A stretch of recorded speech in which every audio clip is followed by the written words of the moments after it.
And we're at the home. Wait, I can't hear you. This is Ginger Jacobs, and we're at the home of Ralph Pinkus.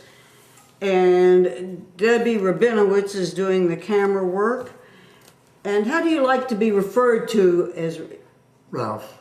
And where are you now living? What is the address? The address is 6101 Ohio Drive, Villa number 3 in Plano. And the number is 75024. And how long have you lived here? Oh, about 4 months. And what is the name of the house? Place. It's called Legacy at Willow Bend. Now, are you the first generation that's come to Dallas? Oh, yeah. Your family? And where were you born? I was born in Philadelphia. And when? September 3rd, 1915. And what are the circumstances either you or did your parents come from Europe? Are you first generation? My father came over in about 1905, right after the Russo-Japanese War started, and he had gotten married, and his wife was pregnant, and he came as a stowaway from Odessa, came to Holland, and from there to Liverpool. He had to work his way. He was a tinsmith in the old country. He was an apprentice there, and so when he got to any place, he could always find a job. He had worked there. And then he finally got across to Philadelphia, where he had an older brother who had also been a tinsmith, living and working. And he lived with him until he saved enough money to send for his wife, who was pregnant when she left. And by the time she got there, she had a 6-month-old son, Samuel, my oldest brother.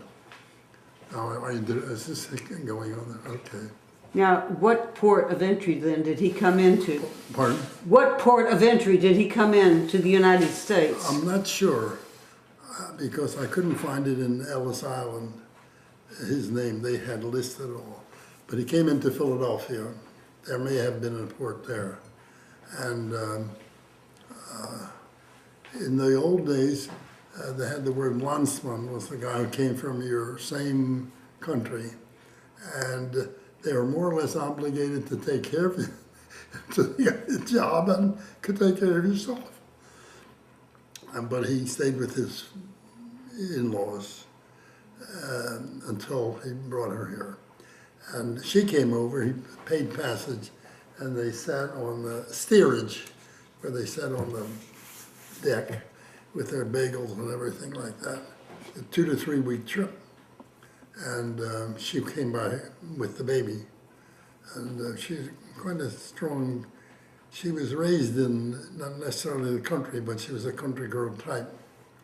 And in those days, the men all became bar mitzvahs, but the women didn't get education. They couldn't read or write, and she couldn't read or write. And so she used to speak to us in Yiddish, and we answered in English. So that was a common thing. And his first jobs were $8 a week, 5.5 days a week, 10-hour days.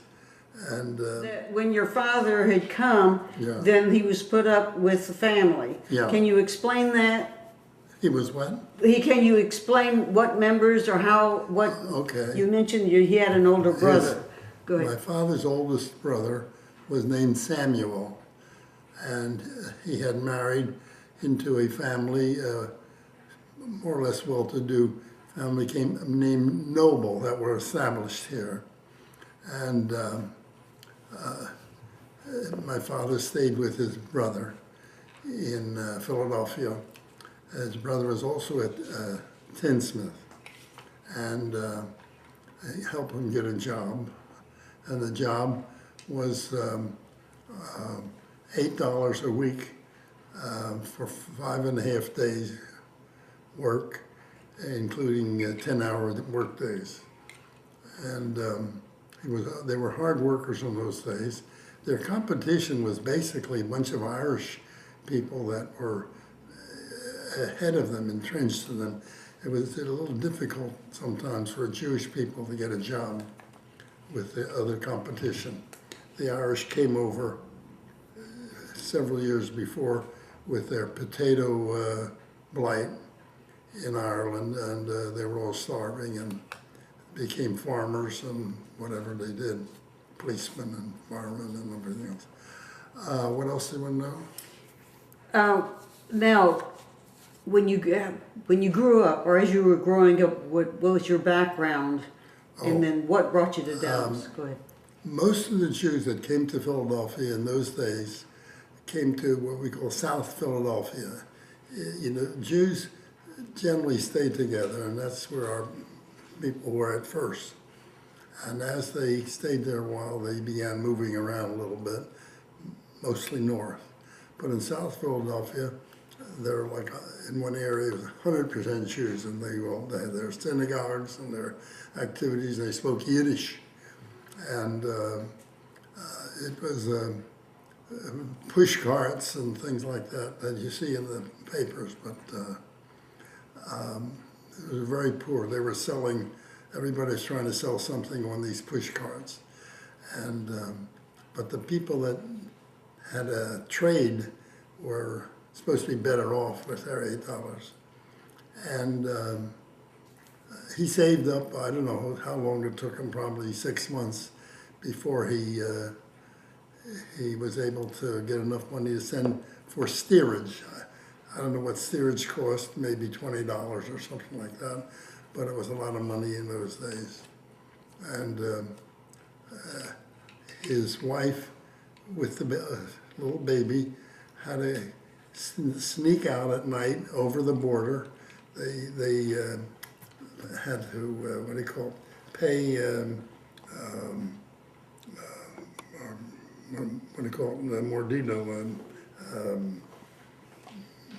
had to pay for the guards, bribed the guards to get through, and they came like a little gang, just like the Mexicans come, you know, in a group. Here they come in a truck, there they came by foot. They walked miles and miles to get across. The Granites was the border. Mm-hmm. And then they had to take a lot of bagels and rolls and dry bread and everything on the boat to last 2 to 3 weeks. And they just sat on the boat in the hold, mostly on the decks. And there was a place down below too, but it wasn't very nice traveling. But that's the way they all came, you know.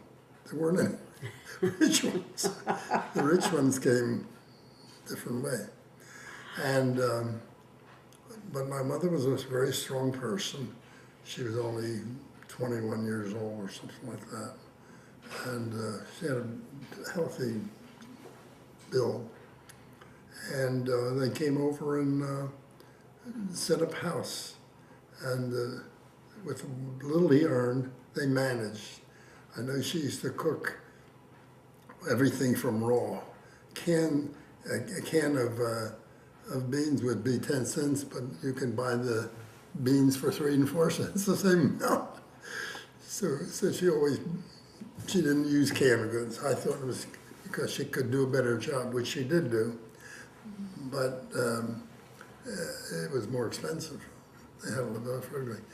In a period of 10 years, my father and mother had 5 kids, and I was the last. And I was born on September 3rd, 1915. And in that time, I don't know, we probably moved to 3 or 4 or 5 houses, little houses, little places. And it was very much like Mexicans coming into Dallas today. You know, they have nothing, just what they wear. And was your name Pinkus originally? Had it been changed from another name? The name Pinkus in Hebrew means a ledger book. And usually it's pronounced Pinchas, Pinchas. Mm-hmm. And there's even streets in Jerusalem named Pinkus. But when they come over here, if you say Pinkus, my uncles are all C from Brooklyn, and our family was all K. So that's when you say, what it is.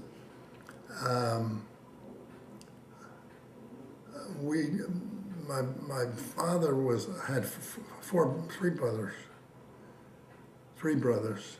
He was the second oldest, and the others came over eventually. The last one, the youngest, was all in the war, Japanese-Russian war, and he had an operation on the back. They took a bone out of his head, but he was an artist.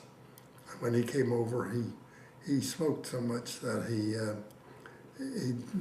couldn't do his artwork so well, and so he made. In those days, they had those new signs, the red, what do you call those? The glass covered with the red lights. Neon signs, and he got into that business. But he basically was an artist. He ended up over the years making all kinds of busts, which became everybody in the family wanted one. We never got one because we moved out too soon. But they all started in Philadelphia and all ended up all over the world, from Canada to Germany, U.S. So that's the way the family went. How did you come to Dallas? What brought you to Dallas? I had been working, my career started earlier than that. I was a child of the Depression. When I finished high school, in 1933, the Depression hit very hard.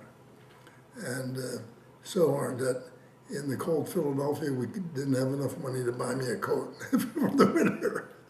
I used to wear sweaters, and there was no money. And going to college after high school was out of the question. We had no money to do it. However, there was a Reformed temple in Philadelphia. I can't remember the name now, up in Broad Street, where the wealthier Jews were. See, the German Jews came to New York and lived up in the Riverside and Park Avenue. In Philadelphia, they lived where one of the women lived here in north of Philadelphia. And they had a synagogue up on Broad Street. And they thought that the Jewish people should be able to work on farms. So they bought 500 acres. They had a lot of money, or the acres were cheap, 30 miles north of town, in Doylestown. And they thought that at least some of or large part of the cost would be in produce that they would make on the farm. They didn't know that farming doesn't pay very well. And after they were at it for a while, they realized it was all Jewish, that they had to go to the state to get $50,000 grant a year if they made it non-sectarian. So it was a national farm school. By the time I got there in 1933, it was half were Jewish and half were not. And they all learned everything, poultry and dairying and orchard and greenhouse and landscaping, the whole bit. There were 7 disciplines, and I took floriculture and nursery work. And we were there 3 years all the time, no vacations, just worked in the summertime and classes half the time during the rest of the year, like 8 weeks of class and 8 weeks of farm work through the time. And the last year was strictly just what year we're going to specialize, major in. That's something. Go ahead. I want to stop for a minute. Or do you want to stop? That's a mural. Is it somebody's phone? Not mine. Okay. When I was growing up, they had a Boy Scout movement that was quite strong in Philadelphia. And we had a Reformed temple that had a big Boy Scout troop, 72 scouts.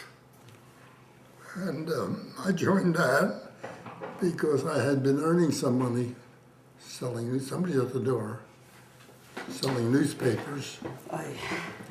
And I Wait, used hold to on. deliver. You want to keep talking? Hold on. Because I had a route, a newspaper route. A friend and I each got a route of 50 customers, 2 cents a paper, and each had 50. And after about 4 weeks or so, he backed out, and so I got his. So I had 100 papers to deliver, and we charged 2 cents and made 2/3 of a cent on the paper. So we made about 33 cents a day, or whatever it was. It was money. And depression was depression, you know. So I earned my money from early days. And here I had money to go to the Boy Scout camp. It cost $18 for 2 weeks camp. And so I joined the Boy Scouts. I went to camp with my money, bought a uniform and all the equipment, and I enjoyed it a lot. But the Boy Scout movement was a whole new thing for us, and it taught us that you keep learning all the time. And so we learned the knots, and we learned the pathfinding, we learned the plans, and we learned camping and cooking and everything that went along with it. So when I finished high school, my father wanted me to work in his shop. He had 4 sons, and I was the last. The oldest couldn't get along with my father, so he became a driver in the grocery store. But the next 2 were working with him. One of them was, none of them went to high school. One of them went to a trade school. They called it, he learned blueprint reading. Blueprint reading in those days looked like computer today. You're a step ahead of the guys. And so he could get good jobs. A good paying wage in those days for a worker was 25 cents an hour. And, About what year? well, actually 25 cents an hour became the minimum wage in 1938. So this was before then. This was about 1931 or somewhere like that. And I didn't want to work in the shop there, you know. In the shop, they had a window there, the old buildings, and you could see the dirt dancing around in the sunlight. And here I was camping. It just didn't do. So I said, I'm going to see if I go to this farm school. I didn't know money was involved. They wanted $350. We had no money. But anyway, they let me get in. And after several months, they gave me a scholarship. So I stayed. And I learned how to farm. And I could drive the tractor, I ran the horses, and milked the cows, and did everything. It was fun. My father came out one day and gave me $2. That's about the most he ever gave me. But I didn't even eat it. I don't know why I kept it. But he said, Ralph, farming is no thing. That's, you know, you're wasting your time. Don't. There weren't any options. To work for him, I wouldn't get anything. And I didn't like working inside. You know, I'm an outside guy. So I finished, and of course there were no jobs. And anti-Semitism was pretty strong. You couldn't get a job in utilities, you couldn't get a job in a bank, you couldn't get any good businesses. Jews weren't allowed. And so I got a job. I had to go 1,300 miles to get a job in Cambridge, Massachusetts for $21.50 a week. That was in 1937. See? That's the year before they made the minimum wage 25. And they went up there. It was right next to Harvard University, big old cemetery. The only one written up in the Bailey's Encyclopedia that had trees 100 feet tall. The place was, I don't know, 125 years old or more. All the wealthy people from Boston and Harvard were buried in that place. And it was they did everything first class. You know, they planted a lot of trees on the place, small, and as they grew them, they would transplant them to established places so they have the permanent. And I learned how to move these big trees. I didn't know anything about that. Didn't learn that in school. But that was very important for me because even in Dallas, nobody knew how to move trees when I came here. And we had a lot of success where people didn't. And after I was there a little while, I had applied to New York Botanic Garden. It's in Bronx Park. Shoes all around the place there. But on the place, there was only one girl that was working in the clerical business there that was Jewish. The rest were all non-Jewish. So the one that hired us was a guy they brought from England, and he didn't know anti-Semitism, so he didn't ask if you were Jewish or not. In fact, when we applied, another guy and I applied, and we said, well, we'll take his chance, you know. Doesn't hurt. So when I was in Cambridge, they called me. It was called a student gardener's thing. You did the work during the day, but on nights, 2 nights a week, they taught you botany, plant identification, plant physiology, a lot of things about plants. And they had all the botanists lined up. Almost all of the botanists came from the Midwest, you know, they weren't local people. Midwest or Missouri and places like that. But I did one thing. I learned about plants. So by the time I got there, I knew more about the different trees and shrubs than the boss. So he used to write articles for the paper, and he'd say, Ralph, on Friday afternoon, let's write about the lilacs.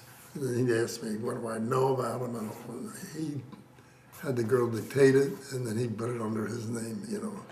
So I got an edge on all the other guys, and they put me in charge of the Arboretum. The Arboretum was a collection in 400 acres of the Botanic Garden. They had planted all their trees in a scientific manner, according to the way they are scientifically arranged. And then they had a guy named Robert Moses in the city there, who was the big macher there. He wanted to run a highway right through the Botanic Garden, and he made a deal with them that he'll give them a fence, a nice iron fence, if they'll let them have, well, it got it down to 244 acres from 400, and all the parts of the collection had to be moved, and that's right, keep it handy. And we used the WPA. You ever hear of the Works Progress Association? I think they gave them $2 a day just to keep them off. That's what Obama wants to do now, and pay these guys just to keep them alive. And they worked hard, and they knew their stuff, and I had 8 of them just moving those trees. After I was there about 5 years, the war started, or just started, and Merck and another company were the ones that were buying the bark from the Dutch and taking quinine sulfate out of the bark for malaria, anti-malarial. However, their place, they had a monopoly. Nobody else could grow the darn stuff. In Indonesia, and the U.S. State Department said, we got to have it in this part of the world, in this hemisphere, because if something happens in the Pacific, we won't have any supply. And so they said to Merck, we'll pay all your expenses if you'll start. It's originally from Peru and Ecuador in the volcanic area, and Guatemala has volcanic there. So they located some places, and by the time the war started, they had 3 places bought, And they had tried to get the local people, the coffee growers, to grow it, but those guys, you know, they live in big hotels and they don't work and they didn't do anything. So Merck finally decided we better send people down to do it ourselves. And so the plants have a bark that have a certain amount of quinine in them. And there are about 11 different species. And the U.S. Department of Agriculture sent expeditions out to collect these things, seeds, and they grew the seedlings in Beltsville, Maryland, and then they sent the little seedlings down to Guatemala to plant out. So that was in 1939. By the time the war started, we got into war. When did we get into war? 41. 41. The plants were big enough almost to test. So they got me down there because I was in charge of the arboretum and propagation. All new introductions that came in there from seed or cuttings or grafting or anything, it was my job to grow them and test them out on the thing. So they wanted me to go down there. I had just gotten married. We married in February the 1st, in 1942. And November we made the deal, and in December we went down there.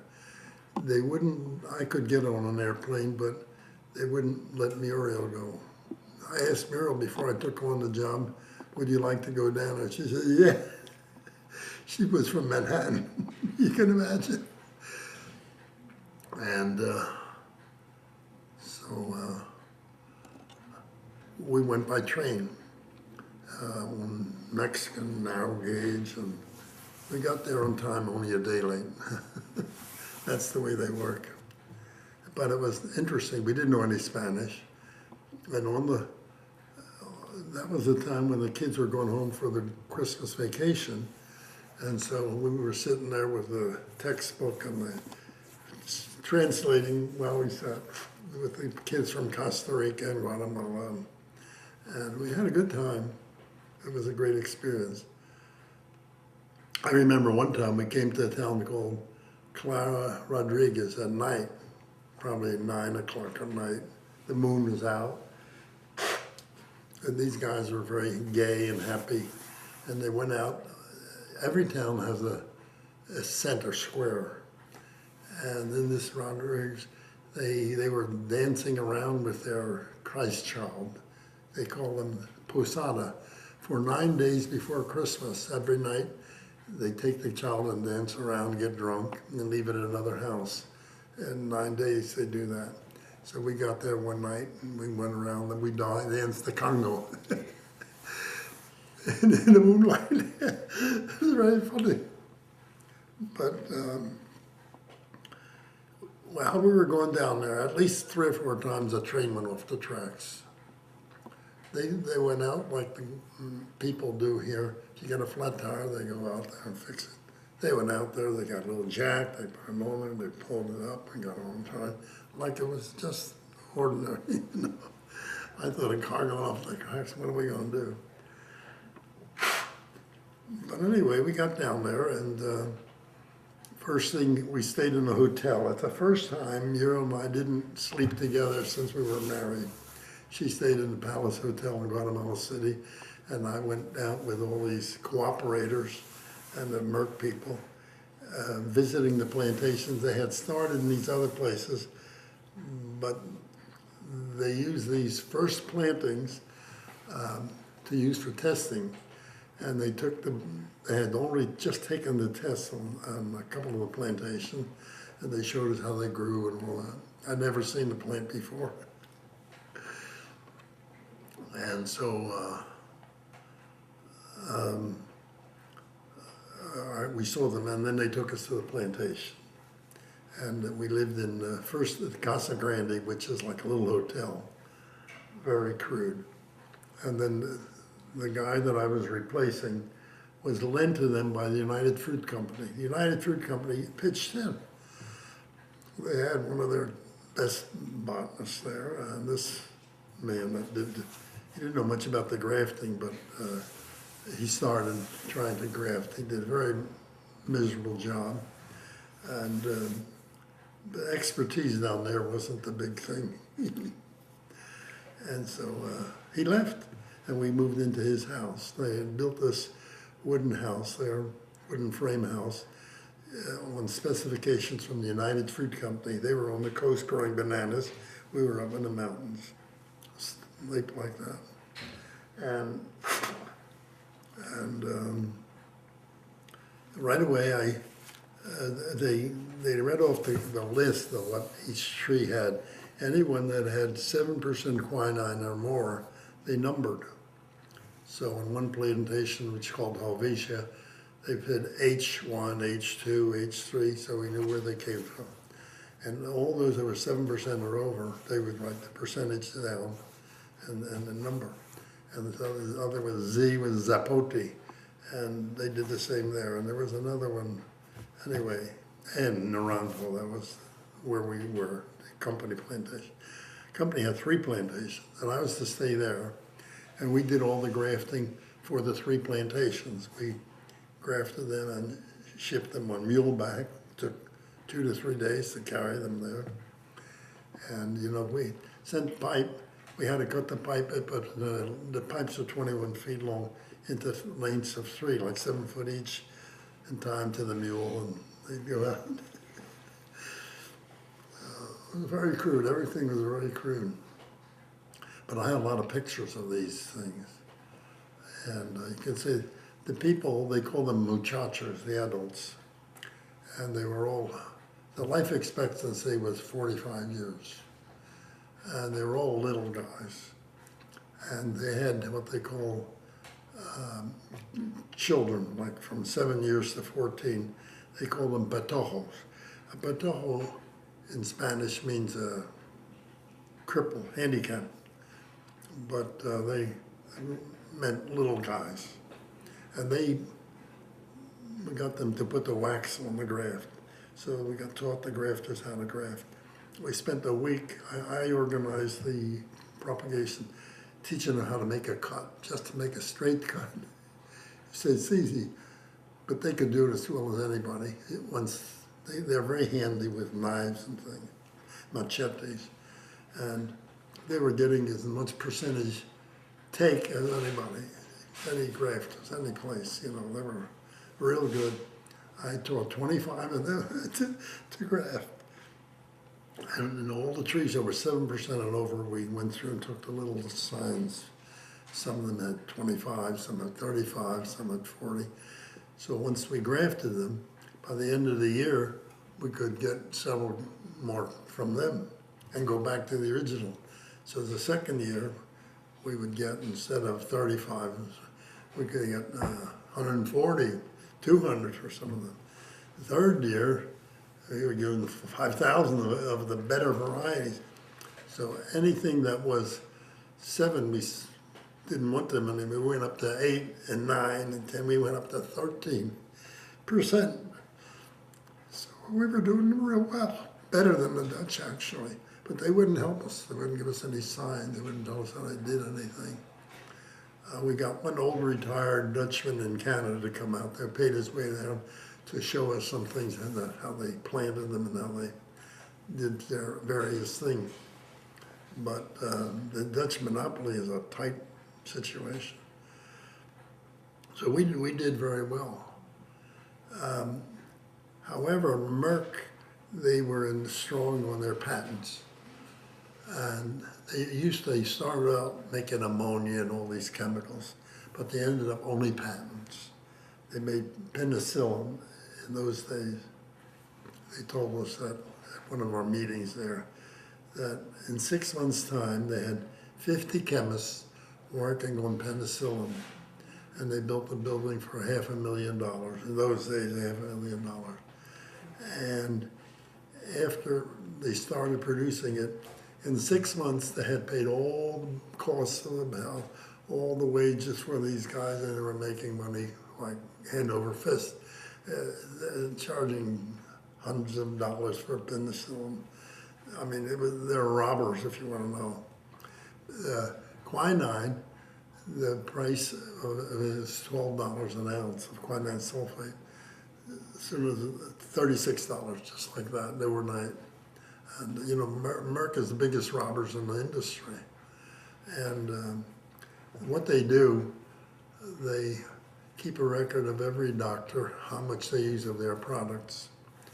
And when they go on conventions, they pay for the boat trips and the food and the lodging and give them thousands of dollars worth of chemicals on their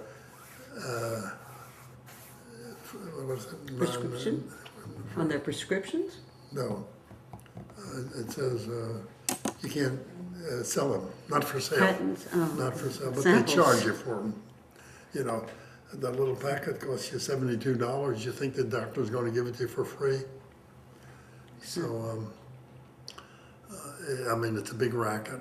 Now, if you don't use their product, you don't get any of the freebies.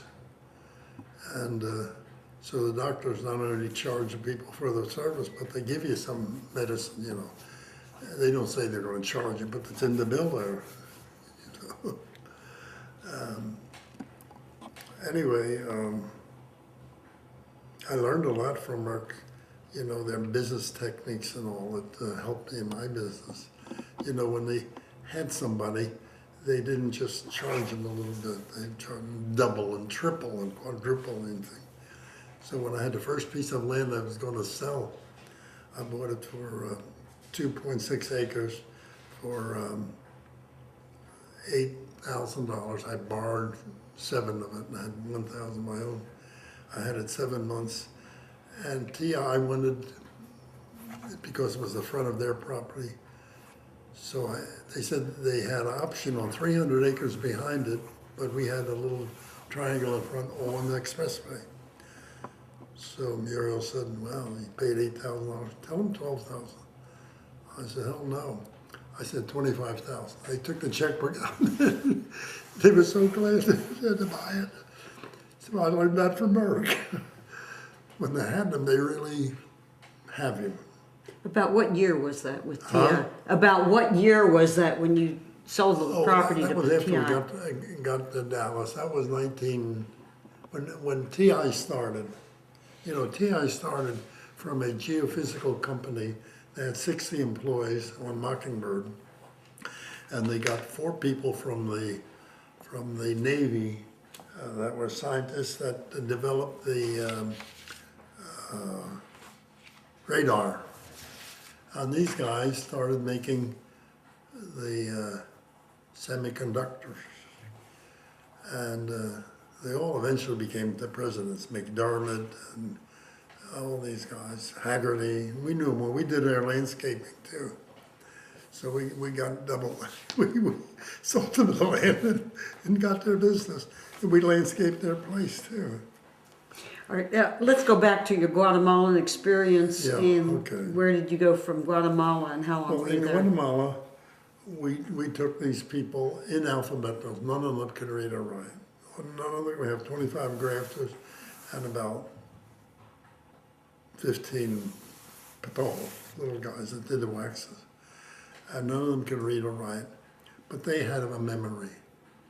You know, you give them this piece of paper, it says Z24 or something like that, and you tell them they go in this bed number A, 1, 2, 3, 4, and they come back at the end of the day, they say of this one, this tag, I did 72, and after that, then they put a stake there. And this one we did at 84. They would memorize the whole font, and they were accurate. But we had down there, a Ladino is part Spanish and part Indian. And some of them had a little bit of education, not much. They could read or write. And so we had 3 of them, they were the foremen. And they would get the data and turn it over to one guy who was a barber in Antigua. His name was Rogelio, and he knew the man that was there before me, who was lent by United Fruit Company, and he wanted to know if the guy didn't have a job for him on the quinine place. So he said, since you can sharpen a knife, maybe you can learn how to grab. So he did the record keeping, and he learned English, he learned shorthand, and he kept all my records, and he did a very good job. After about 4 years or 5 years, I had a friend in California with me from New York Botanic Garden, and I asked him if he wouldn't get him a job up there. $1 an hour they were paying then. And he got him a job there. His name was Rogelio, and he did well. He went to night school and learned business machines. And then he contacted one of the scientists that came to study our disease problem in Rhode Island University.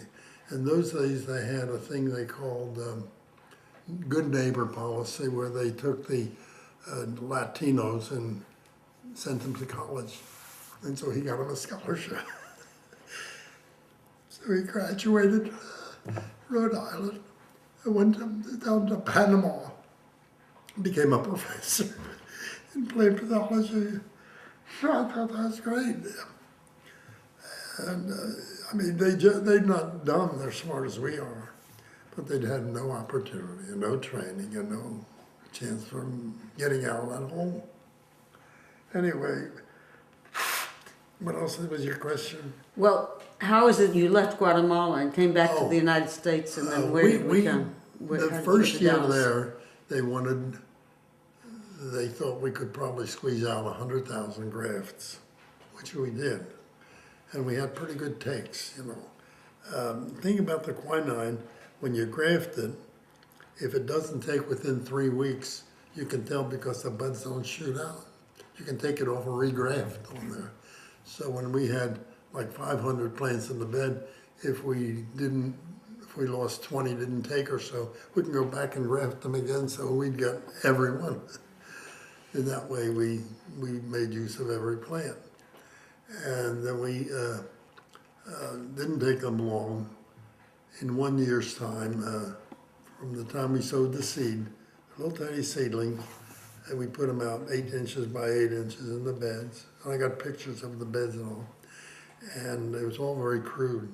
It's on a slope, you know. Every bed had to be dug out of the mountainside. And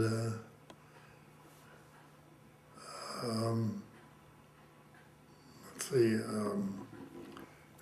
when it rains, the water comes down in a sheet about 2 inches down. And it could make big crevices and washes. And we learned from the Dutch. This guy showed us, the Dutchman, that as you go down, you have a contour. You dig down there, and the edge of the contour, you plant them on the edge, and you slope it towards the mountain, and towards the mountain you dig a trench about 6 inches wide by 6 inches deep.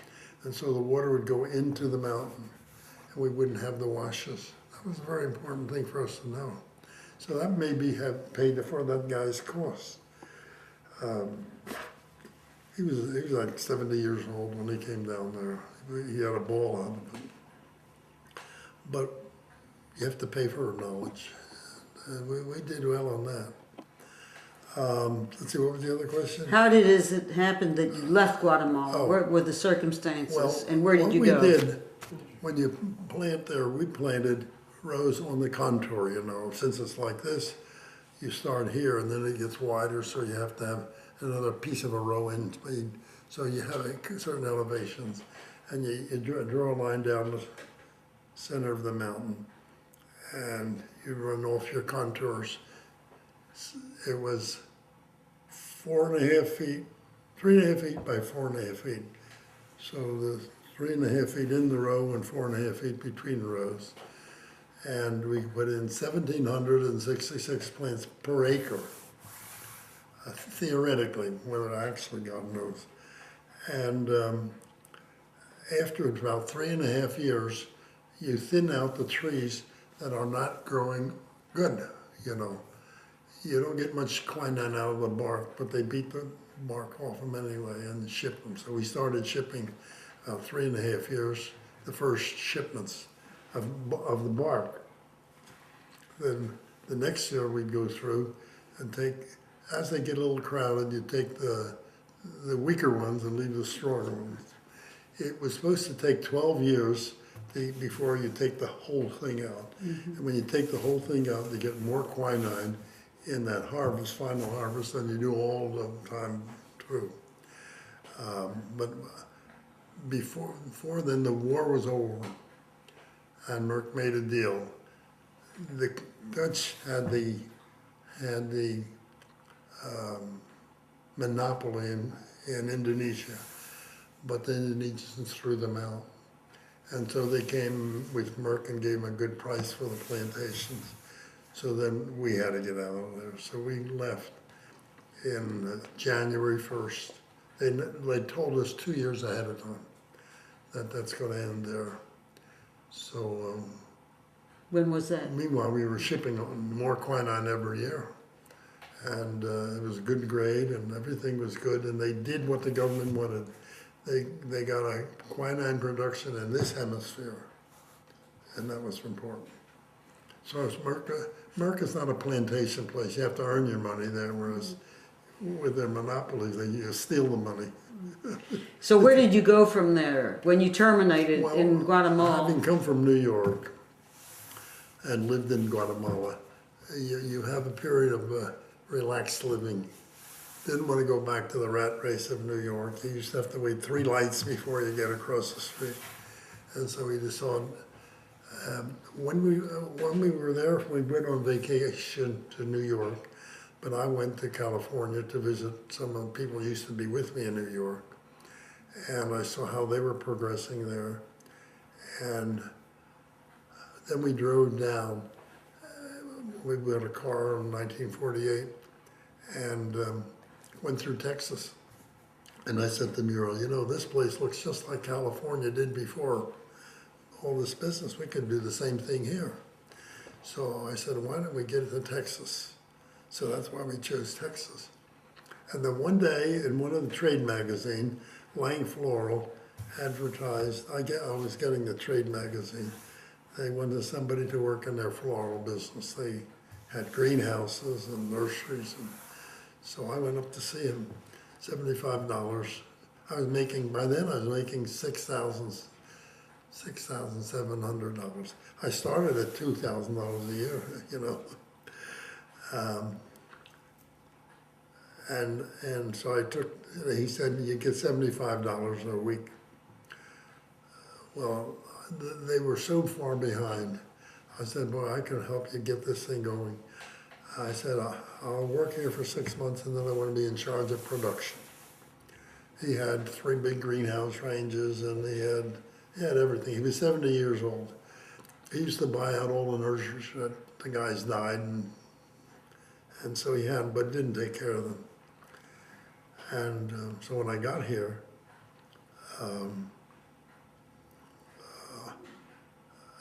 I said, what do you want me to do? He says, just make yourself useful around there. That's about the best way for me, but the worst way for anybody else.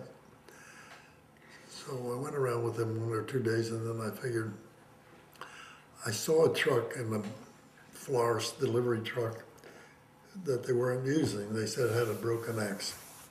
So I said, you got a lot of stuff in the greenhouse that's not selling. You know, stuff was running through the benches and on the floor, and it was just abandoned. I think the people left. And so I said, suppose I get them together, see what he had, and I made a list of all the plants I could sell in a flat. I got together 72 flats. We made up a price list based on the catalogs of the other people. I showed them to him and he says, okay. So I put 72 flats in I got the axle fix. It was, you know, axle, and, or the blade of the axle. And I went to Sears and Roebuck. They were buying their plants from California. They didn't know what was hardy and what was not hardy, and they just bought stuff. And when the fruits came, then they found out. And this I knew it, we were, the guy said on Ross Avenue, he said, he said, how much you get for that? And I said, it was like 12 cents a plant or something like that. 12 cents, 14 cents, 9 cents, whatever it is. He said, I'll tell you what, I'll take the whole chocolate. As soon as I sold it 72, I went back and loaded it up again. By the time the week was out, I had sold everything that could have been sold. So I began propagating the plants. And I got another guy to take the route out while I cleaned the house. I threw out all the stuff. When I threw the stuff out, Mrs. Lang, the wife of the guy, when I went out, she came and took it out of the garbage again and put it back on the benches, you know. So in order to get rid of this stuff, I had to wait until the dumpster came around, and then I threw it right. So I'd get rid of that stuff. You can't sell stuff like that. And one of the guys said they never saw so much stuff going out of that place as that time. So I thought I had a good deal, but he didn't want to change it after 6 months. So I said, that's it. And I tried to buy a nursery, but I didn't have enough money. I had $7,000. And I thought I was a millionaire. But they said, there's 2 Jewish bankers in town, Fred Florence and Rachofsky. And I went to both of them, and they said, you don't have any assets. What's an asset? I didn't even know what the word was. So I started anyway. I put $3,000 down on the land. The land was $1,000 an acre in North Haven, right about 9 acres, to pay it out in 10 years. And we bought an $11,000 house and put $3,000 on that side, $1,000 left. And I went into landscaping because if I did something, I would buy the plants and put it in and then ask for the money. So I had lived from check to check. And I gave myself the same $75 a week. But it wasn't enough to raise 2 kids. I had 2 kids by then. And Muriel's father was an attorney, and she knew some of the terms in the legal offices, and they had what they called a Kelly girl. The girl didn't show up one day, so they called the Kelly girl, and so Muriel went out there and did the typing for them or whatever it was. So that was the help. When we came, we brought a servant with us from Guatemala. We paid her $18 a week. Down there, we paid her $4 a week, something like that. But we gave her room and board and everything like that. She was a Seventh-day Adventist, and that's another story. Muriel and the kids left on January the 1st when our contract was over. But I had grown some bulbs and things on the side there, and until I harvested them and shipped them, it was already March the 1st, and I came March the 1st to go to work for Lang, and Muriel had stayed with her mother in New York. And so when March the 1st came, I wired her to come to Dallas, and I stayed at Lang's house for 3 or 4 days, and then we rented a place in Oak Cliff. The living room was so small I could touch the walls, you know. But I didn't want to overspend. And we started from there. And all right, now where do we go from here? I stayed at Lang for 6 months, and then I decided I wanted to buy a nursery. So I went to a Sarver nursery. He said he would sell it, but he wants to know something about me with I just start working there, same wage I thought, and then he would make the arrangement. Well, I started in September, and by May, he says, now I'm going to the bank and we'll set up a deal. And he came with me to some kind of a deal that he would evaluate my money at double. In other words, so I gave him my $7,000, he would put in that $14,000. And he said his place was worth $30,000, so he'd double his too, so it'd be $60,000. And when I owned half of it, then I would borrow the money for the rest of it. He thought that was a deal. So I went to his banker and I told him, he said, you'll never be able to own the nursery like that. So here I didn't want to go back there. So we just started overnight. All right, now let's talk about your Jewish education and how it was at home and holidays that you celebrated at home growing up. What was your Jewish background like? You mean in Philadelphia? In Philadelphia when you were a kid. Let's go back to that now. We were what they would call assimilating Jews. We had Shabbos, and we weren't Orthodox, although in Europe they all were Orthodox. My father knew all the prayers and all that. And it was a job raising 5 kids. And I imagine I would call it, when I look back, we were just assimilating, learning English. All the kids spoke English. And my mother spoke Yiddish. And my father knew a lot of languages, you know. He knew Czechoslovakian and Polish and some French and German, of course. And he was pretty knowledgeable about a lot of things. I remember he used to tell me about Jabotinsky. Did you ever hear of Jabotinsky? He was from Odessa. Oh, yes. And he was the ringleader in trying to get the Zionism going from there. He wasn't too successful, but he was a big, strong man, and I have followed him a little bit. We went to services only on the holidays. And if you weren't a member of the synagogue, you stayed outside. If there were any room, they let you sit in there. So we were outside most of the time.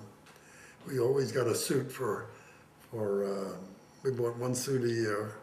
They were like $4 a suit a year, each one of us. And by the time the next year came around, we had outgrown it and the holes all over it, and, you know. Did you have any Hebrew training? Did you go to Hebrew school? Did you have any kind of religious training outside of the home? None of us became bar mitzvah. My mother, by the time I was there, she had I thought he was a rabbi. He was an Orthodox Jew with a beard. He'd come around and have me read Hebrew. And the guys were playing ball down the corner there, and I couldn't wait to have the hour go by before I could run over there. And I never learned anything, really. Except I know he was very nice about it. He fell asleep half the time, but that's hard. None of us knew anything about it. Were any of you bar mitzvah? No, none of us. But you learned to read Actually, Hebrew? I was the only one who went to high school. Okay. My oldest brother didn't even finish grammar school, and the others, I think, all finished elementary school, but I don't think any of them went to high school. Mm-hmm. It's strange because I thought my older than me brother was a dope, and the oldest one was a child of the Depression.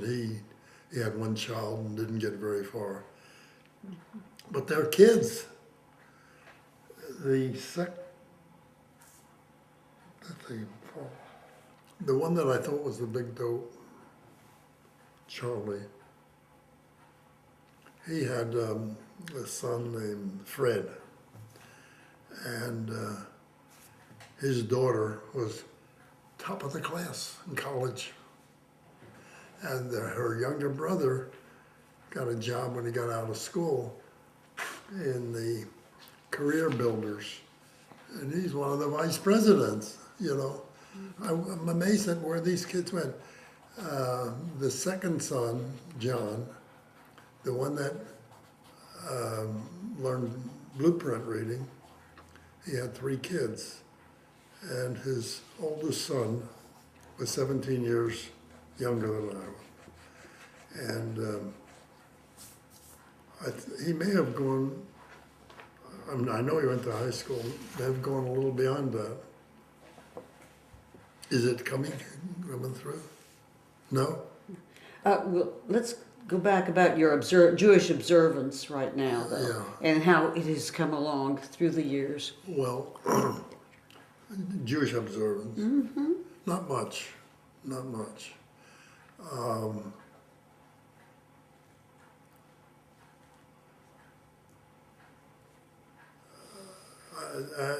In the family, I would say not much at all. All my father's friends were Odessers. And on Sunday, we all would get together and talk and have tea and eat around there, talk about the old times, how he came over. And every once in a while, we'd get a guy just come over and he would tell us how Odessa is and all that. So we were still living in the old country over here. What else? Do you have observance? When I joined the Boy Scouts, it was in a reform thing. We never belonged to it, but we went camping and it was in their temple. Can't remember the name offhand. It was a very good troop. And then we went to farm school, which was supposed to be a Jewish school. We had services on Friday. But when I went to this farm school, they had an instructor there, Schmieder. He was a conscientious objector. He was a real good, competent professor. But he couldn't get a job in a good place, a good school. And he taught us a lot of things. And he told us things that, for example, when you asked him a question, he'd say, you say, how come this or how come that? He'd say, go look it up. If I tell you, you'll know. Go look it up. We used to laugh. But that was the best advice I ever got. I learned how to look up what I want to know. We have reference books of all kinds of the plants I have. I can key out plants, only botanists can do it. I can do that because I learned how to do this. So, he through example, he showed us how to do the right thing. He had a lot of things. He was what we would call a naturalist. He believed in Henry David Thoreau. You have Lake Walton. I even went to visit Lake Walton. Did you ever visit it? Yeah. It's a little lake that could fit in my backyard practically. But so much is written about it.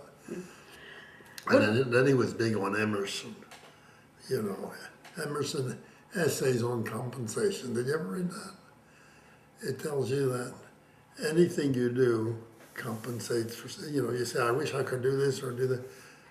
You are compensated when you do one thing instead of the other thing. Don't feel that you're missing it. And that has been a very good lesson. And of course he had a lot of other essays, but some of these things stood out.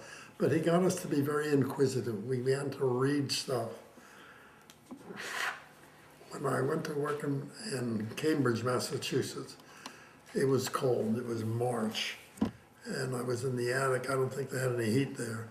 And I had about 2 sweaters on and an overcoat and a quilt and everything on me stacked up that high.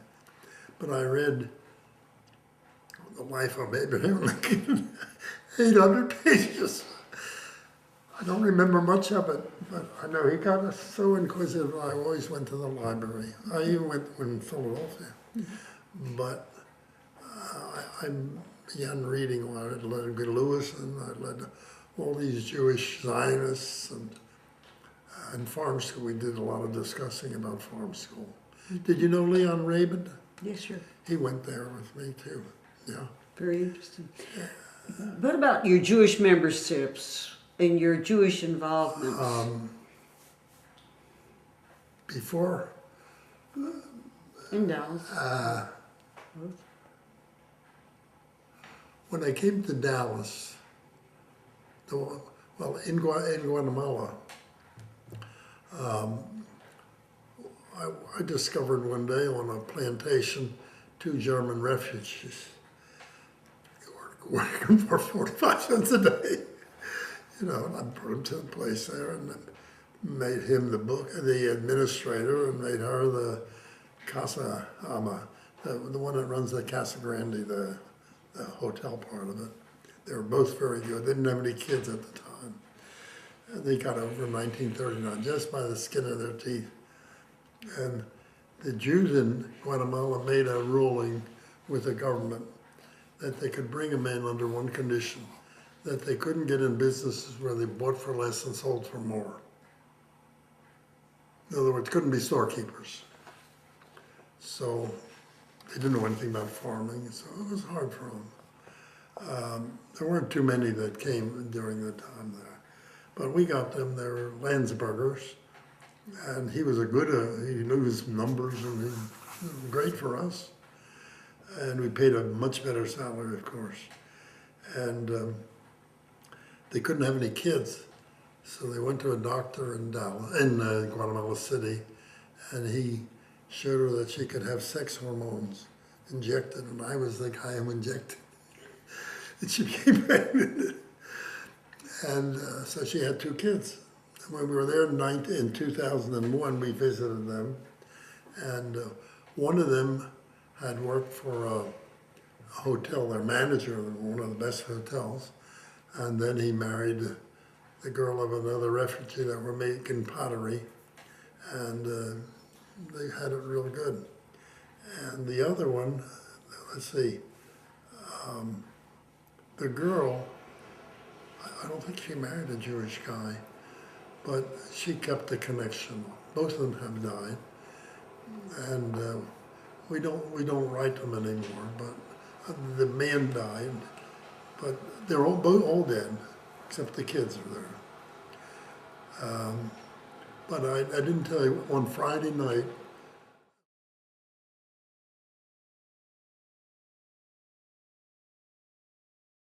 2009, we're at his home, and Debbie Feldman-Rabinowitz is doing the camera work. Ralph, you ended on our last session with talking about Friday nights in Guatemala with the German refugees. yeah. And can you talk about that a little bit?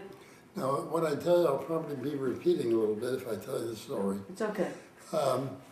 In 1939, Hitler stopped letting the Jews out. And in some cases, a few people got into Guatemala. And, is that yours? And a few people got into Guatemala. And under a certain condition, the Jewish people that were already in Guatemala had to make a deal with a dictatorship there. His name was Ubico. He was the dictator of Guatemala. And they said they'll let a few Jewish people come in, provided they don't get into the business of buying cheap and selling high. They could work on the farms, they could work on trade, but they didn't want them storekeepers, in other words. So they made that arrangement. So these people apparently got on some farm, and they're probably making about 50 cents a day working there. And way out on a ranch with cattle. And we heard about them and went over to see them. And then we hired them away to work for us. They were a young married couple, Landsberger, and we made him our administrator on the place. And he took care of the money, and he was great, you know. And she took care of what they call the Casa Grande, which is the place where visitors come and stay while they visit the place there. They call them Ama de Aves, which means master of the keys. And they were real good. And we gave them a much better salary, of course. And they didn't have any children. And they thought they couldn't have any. So they went to a doctor, and he gave them stuff for shots, male hormones, and I injected them. So in other words, I was the doctor or nurse or whatever. But they did conceive. They had one girl and then later a son.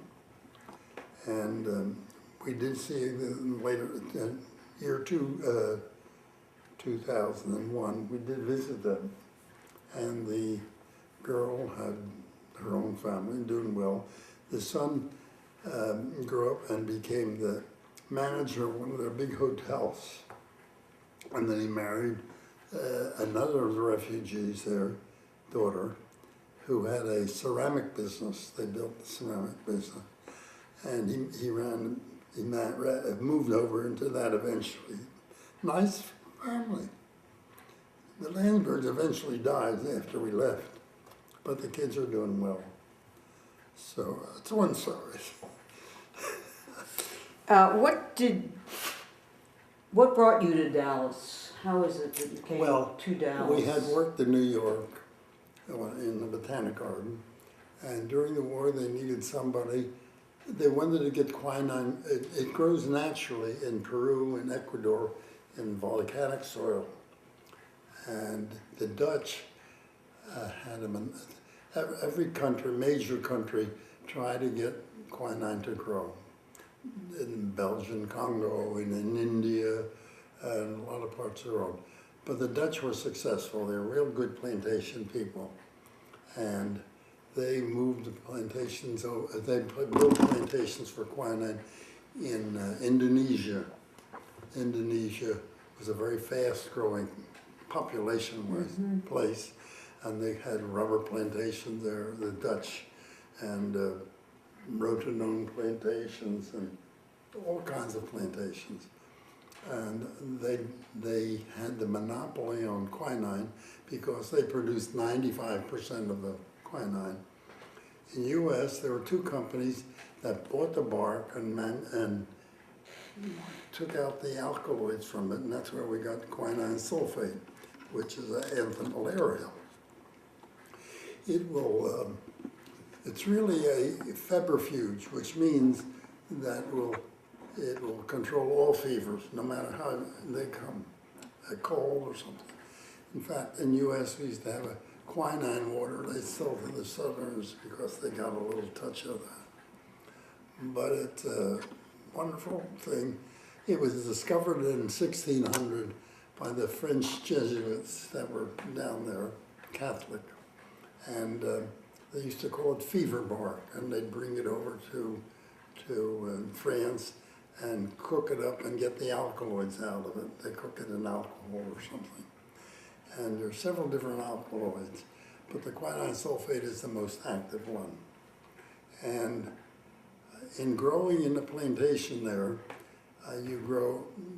there's about 11 different species of quinine. Cinchona is the botanical name. And the reason they call it Cinchona, they had a Duchess of Cinchona, and it cured her of malaria. So they named the plant after her.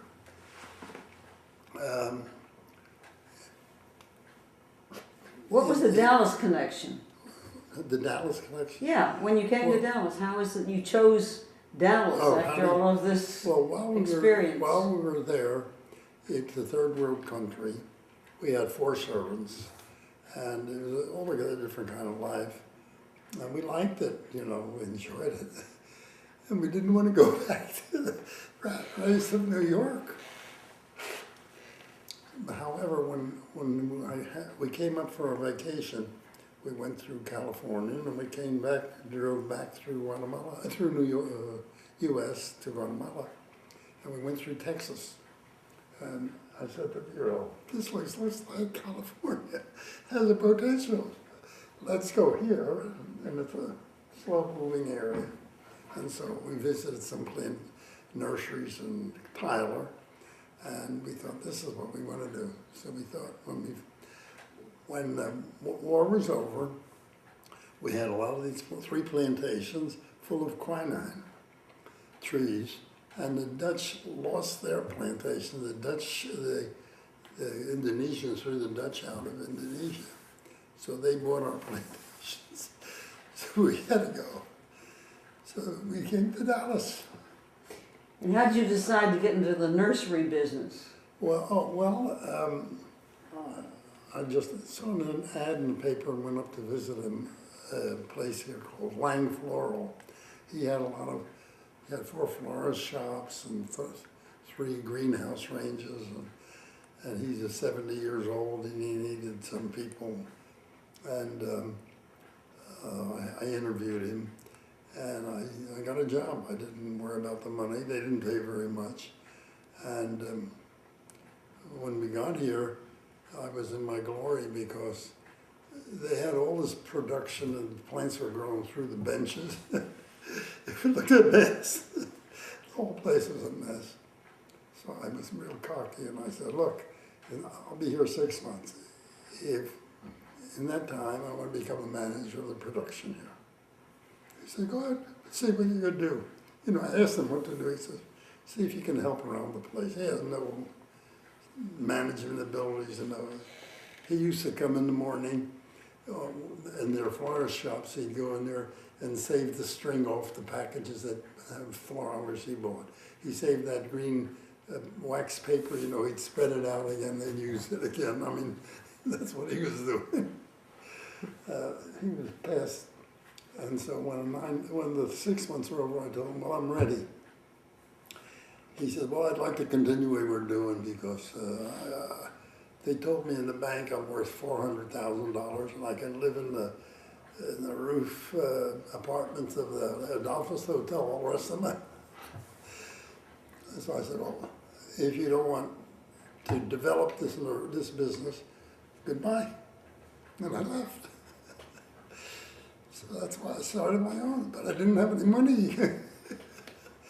I did save $7,000 from Guatemala. What year was that?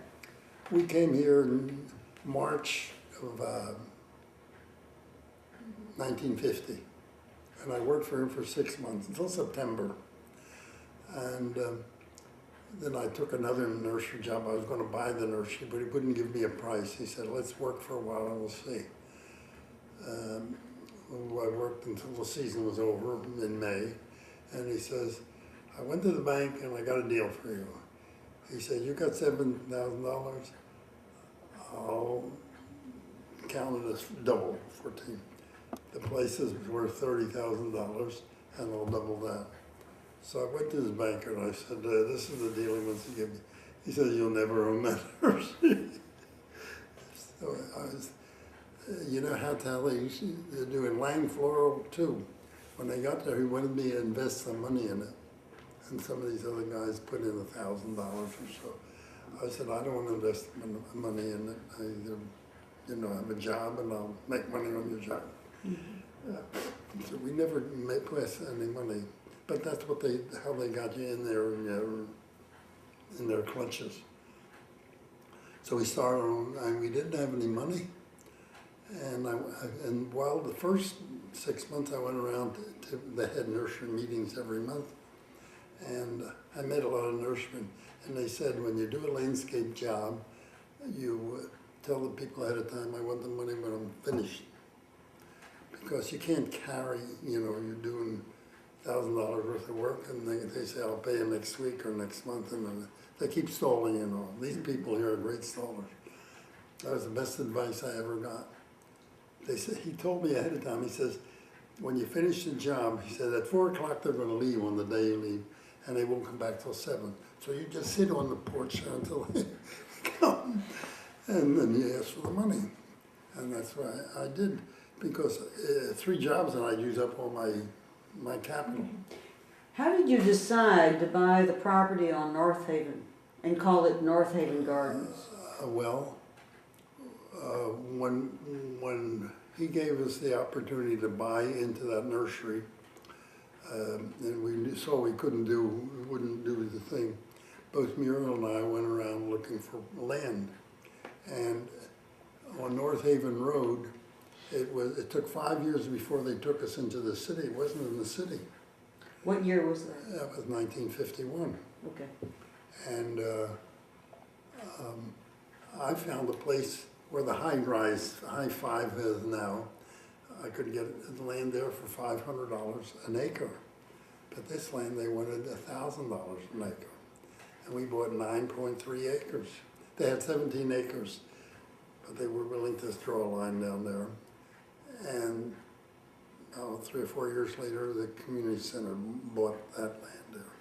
So we were there before, and we got a larger piece, and I think the better piece. And the value of the land was nothing compared to what they offered us $3 million for about 10 years ago. That's how much they offered for the John owned. We gave it to the kids. They own the nursery and they own them everything. They own it. They didn't know a cent when they walked. Now, who was this again that you're talking about, that they owned? Well, John has, well, the land, we split it up. Each one had a quarter of it. No, John had a quarter, David had a quarter, their families, and we had half. And David, when they got up and quit, he had it a grubby business, you know. He did a real good job. He worked there for 18 or 19 years developing the landscape department. That was our business, landscaping. And we built a garden center there. It gave us customers to landscape. You know, they'd come in, I want some trees. So we played with landscape. That's our business.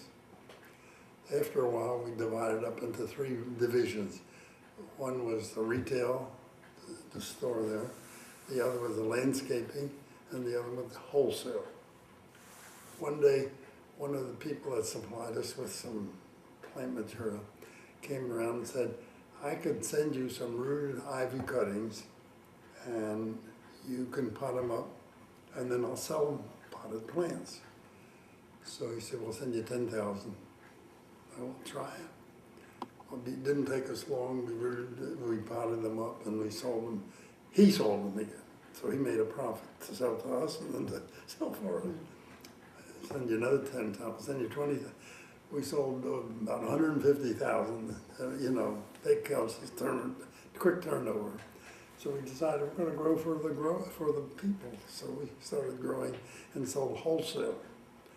And so we built these little plastic houses. The plastic house is a thing in itself. One of our suppliers that supplied us with sprinkler stuff and all that, he said he's selling plastic houses that'll cover swimming pools. So then he came back to me and he said, hey, I got some plastic houses to sell cheap. I said, what happened? He says, well, I had to get a permit to put the plastic houses up. And they asked me if it was inflammable. I'm not sure. Of course they won't burn. He said, I took a match and put it in and it went up. So I can't get a permit. So you can have 3 houses that a little less than what I paid for them. So I bought the 3 houses. It wasn't much money, but all money was hard to get at that time. What year? They told me to go to, there's 2 Jewish bankers in Dallas, Fred Florence and Rachowski. Is that his name? Mm-hmm. That was the First National Bank. He was the big macher there. Both of them said to me, you don't have any assets. I said, what's an asset? I didn't even know what an asset is. Well, I didn't know what an asset was. Anyway, it's something that they could take if you don't pay your debt. So, you know, I did relax. I didn't do that day. When I did the landscaping, then I bought the plants. They all wanted cash. Nobody trusted anybody, you know. So I had to pay for the plants and pay the labor. And Saturday I had to pay the labor. About what year was that? 1951. No, did you start immediately after you started with the... After I worked at both places, I worked at Langfloor and the other one was called Sarver's Nursery. But did all of this happen in 1951, or were there some Well, there was years... 6 months in 1950 with Lang. In September, I went with the other one, September to May. Yeah. And then I started in May 1951. But these plants that they brought you then, did that happen during that first year in 1951? What do you mean they brought me? The man that brought you the 1,000 or 10,000 plants, how many ever? Oh, the ivy? no, that was about 51. When I started in 51, it was probably 52 Okay, sometime. Like. okay, The first year I worked real hard. You know, Muriel helped, of course. okay. And we had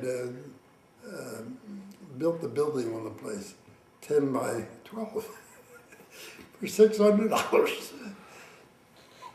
That was important because 5 years after we got there, they took the property into the city and they zoned it residential.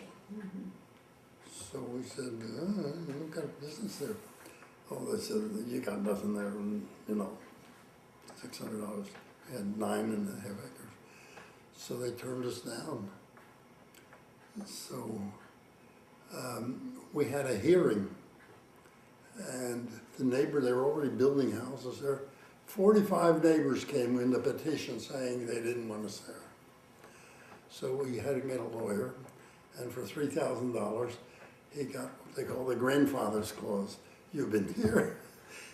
And if you had the foundation built, you could still go ahead with it. We didn't. We were told that by one of our customer attorneys, that if you have the foundation on, they got to let you finish. So we didn't have it. We just had that little building. So they lost that. But they said, the guys from the city said, well, we're not going to give you any permits to build. First of all, that's illegal, because if you want to do anything, you're supposed to have a hearing. But the hearing, they stood up that when they asked the people, how many people are against it, everybody stood up. You know.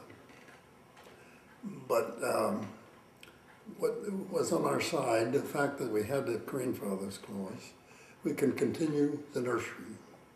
And they couldn't fight us on that. And they didn't want to give us any permits.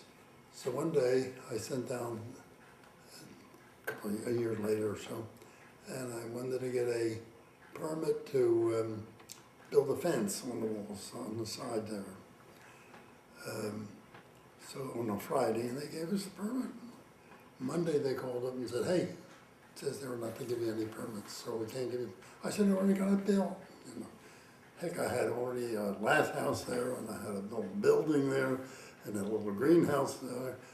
Nobody comes out there. They didn't have people to come and supervise. So we built the rest of the office there. We built, extended the thing, and built and built and built. And we built on the weekends, you know. So but they never had people come out and look at it. They come out to assess our taxes. They kept raising the taxes, but they never said you have to have a permit. So we built the whole thing, and we had an office and everything, and it's working out fine. But you know, there are people getting $30,000, $35,000 salary a year, and telling people who's putting in $10 million that they can't do this, they can't do that, and they, you know, like they're big machers, big dealers. And it's all over, it's still like that, you know. So they get paid off, or, you know, get somebody on your side to walk you through. We never did anything like that,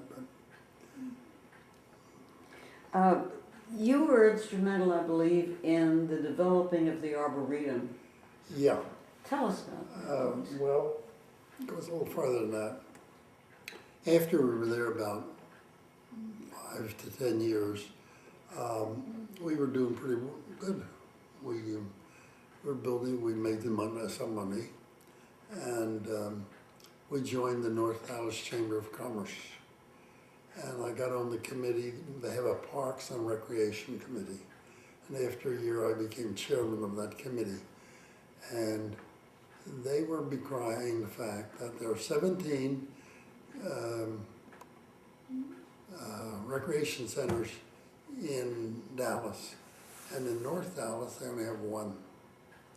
So they said, that's the main project. If you will get us some more of those places, we will be good. So I went to their meeting, every meeting, and we got, I think they gave us 3, the Fred's Park, the one on, anyway, they built 3 things, And I was there for the dedication of the Fritz Park. But while I was there, going to the meetings, one day a group of women came in Dallas into the park meeting. They represented 175 garden clubs. And they had gone to a place in Virginia where they had an arboretum. They want an arboretum. They don't even know what it was, but they call it arboretum. In fact, the guy who was the director of the board, abortion? No, arboretum. They'd never heard of the thing. That's how far it was to them. But they had known that I worked in the Botanic Garden. So the Mr. Bliss, Houston Bliss, everything? No, not Bliss. L.B. Houston. He was the superintendent of parks. And he said, Ralph, why don't you see if you can help? He didn't want anything to him. It was a pain in the neck. He said, these women want an arboretum. Go see what you can do with them. So I called some meetings with them, first at the Dallas, at the Chamber of Commerce meeting. Then we moved over to Renner, where they had the thing there. They had a man, Huey Whitehurst, who was an administrator, and he said, you can have your meetings here, and I'll attend them. And so we started, and we had meetings every month. And all the women came, and we had about 10 women, and Richard Sandy Marcuson came, and we had a lot of people come there, and they're all interested. And in those days, they all knew women couldn't do anything. In fact, the women said they'll raise the money. They wanted each member of the thing to put up some money. They all gave $1, so they got about $2,000.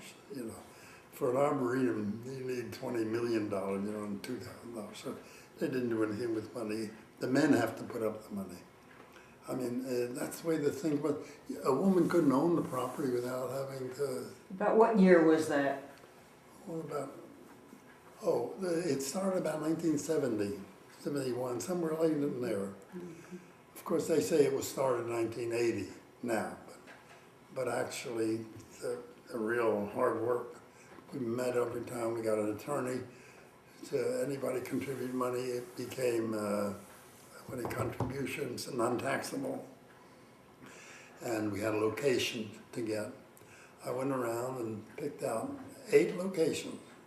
Samuel's Farm, the Moss Farm, where the Marcus, Herbert Marcus school is. There was a piece of land all over. And we had them lined up, we looked them over, and then I got somebody from New York Botanical Garden, the man in charge there at the time, to come down. And he, he said, he looked them all over, and I said, what do you think? He said, they had 240 acres in Dallas, in the New York Botanic Garden. So he said, this one here, the DeGaulier place, it had about 40 acres on it. And there was a next door property was the Camp. Mm-hmm. There were 2 oil people that made their money in the oil business, and they left their place.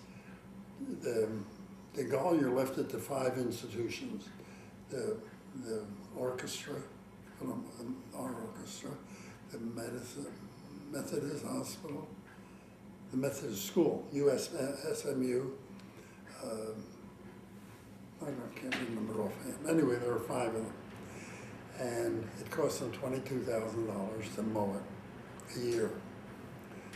And places up, and we had bamboo, 10 acres of it was a solid bamboo, it cost us $30,000 just to dig it. But it was a mess. The magnolia trees had grown out of bounds, and everyone were breaking branches. It was just run down. It was vacant for about 15 years, abandoned. When they gave it, they put in the deed that it cannot be used for apartments or commercial or homes or residence. It has to be some public situation. So this man said, this property that you have here, to all your property, it's right in town. You have a lot of people attending. You know, we were thinking Samuel Swan was real good and the other one was out in Greenville, that it would be better for us. And he was right, because we got a lot of people going. And we had a meeting, we had a budget. We made a budget up for $200,000, but we couldn't pay the help, we couldn't get the money. The board had to make some payrolls. The payroll, they didn't have gardeners, they had people in the office, you know. They had to get the money straight. And we had volunteers. We built up to 700 volunteers. Came around and worked there, still do. And more now. And we had a membership, I don't know what it was, $35 or so. And we had tried to get 300 members. We built it up to, last count, it was 18,000 or something. And I supplied plants for free, you know. I gave about $10,000 worth of plants. And then one day, some of the people went out and bought some plants somewhere else. I said, oh, no, one day they listed the people that contributed. I need to change. Pause. All right, Ralph, you want some? Talking about giving out free plants to the Yeah. Arboretum, and one day All right. somebody gave. To begin, you want to? Go ahead. To begin with, we didn't hire any gardeners there. We just had a couple laborers, and what money we got together was mostly in the office with the collecting money and getting the paperwork and so forth. And for plants, of course, we didn't have any money, so I gave them a lot of plants. For example, chrysanthemums. We dug beds and planted chrysanthemums, and I gave them little, what we call liners. They planted maybe 10,000, 15,000, and they planted them on the beds. And so when the fall came, we had nice displays of chrysanthemums. And other plants, we gave them some perennial plants and some trees, and we made beds all over the place. And actually, some of the earlier plantings were bulbs. We got some money together, and some of our old, our suppliers from our nursery, we asked them if they would contribute, and we got some bulbs for them to plant out. And we had a little money, we bought some bulbs too for them to plant out, so we had a big bulb thing. And we had a big problem with the bamboo. A bamboo grows underground and then comes up about 3 or 4 feet away, and it keeps growing, and for 20 years it was growing, so the buildings were full of bamboo and all around there. And twice we paid about $8,000 to bulldoze as much as we could for that much money. That's about all the money we could scrape together. So there's a very little spot where the bamboos, that we left a couple of bamboos there, but the thing was a mess. And we just made up a program, and then we got an architect to design the program for us. I don't remember price and all that, but what they estimated would be $55,000 worth of plants. And that was, we were going to shoot on that. Nobody knew how much time it'll take, you know, that was the program. And you know how they feel. The farther away the people are, the better they are, because we had just as good architects locally, landscape architects, but we got them out in, I don't know, Seattle or someplace like that. and we got one program, one thing. And we had a few people give a little bit of money, and we had a lot of meetings in between, a lot of talking before the first digging goes in there. We had to decide the place. We had the city bought the shares of all these 5 people, and they gave them $1 million, and they called it Botanic Reserve. That's what the money was. They put out $1 million plus $50,000 for a little pump house we had on the water there. The little property next door had the pump there. So that's how we started on the money side of it. On the leadership side, we went and got one of the professors of University of Tennessee, and he brought one of his students along, and that was the first money we paid knowledgeable people. And we had a few. It's not working? Huh? Is your tape out? Was that me that beeped? I thought so. You brought in somebody from Tennessee. Yeah. His name was Shannon Smith, and he brought with him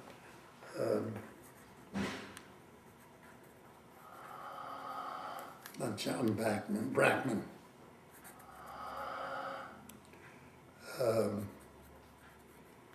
And they staked out the beds, and we supplied a lot of the plant material. And we had a small admission charge. And of course, coming from a New York Botanic Garden, it was a city operation there, and they didn't charge anybody anything. But they didn't have any show for the people. It was a collection of plants. Or here, we wanted to show people flowers and things like that. So we had beds all over the place there. And let's see, we organized to get the money. We had, when I say we had a lot of good people there. We had a man named Bright Godbold, who was a retired Marine, and he was a real good worker, and he's a good gardener. And we had in charge of the men's garden club, the wood. No, there was a wood there. He was in the city plan department, but we had another one. I'd have to think some of these names out. But we had a doctor,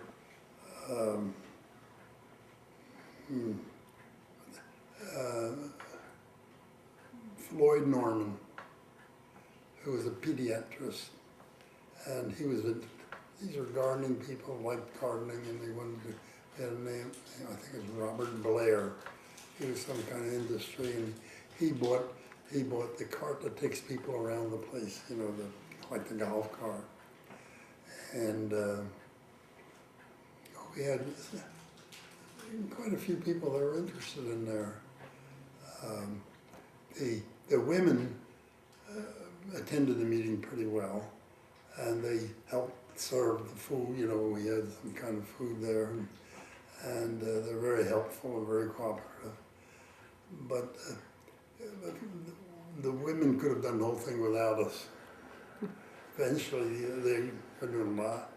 They got together a women's auxiliary and collected money on their own finally. We have a women's garden, a real nice place, done well, especially designed for them. And it's a good place for people to bring their visitors, their family. People, man and wife come out, they have their kids, they take them, they have their grandfather and grandfather. Everybody can come together there. And one good thing for us was we were working hard on the conventions in Dallas.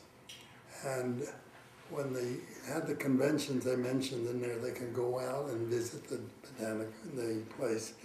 And that held up for a lot of business people. Oh, we'll cooperate to get the outsiders to bring their families. So that was a big move. The Dallas newspaper cooperated with advertising, free advertising. A lot of people cooperated.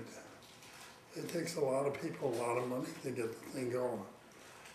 And I mean, my part, of course, was to get the plant part of it. But there's a lot more in there.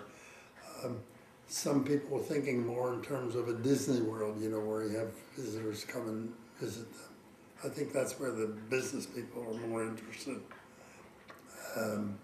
But we had a combination of everything, and we made a lot of changes all the time, and we had people in charge were mostly retired generals, you know. They're great guys and good in organization, but they didn't know anything about plants. And we had, what's his name, the Chase Bank, Thornton, the third. Okay. He was good, and he's still sort of helping out. But he's got a cousin that became the president eventually, named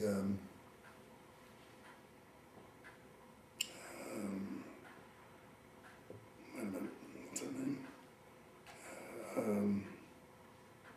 Oh, I'm forgetting. It's all right. Wait a minute, what's her name? Mary,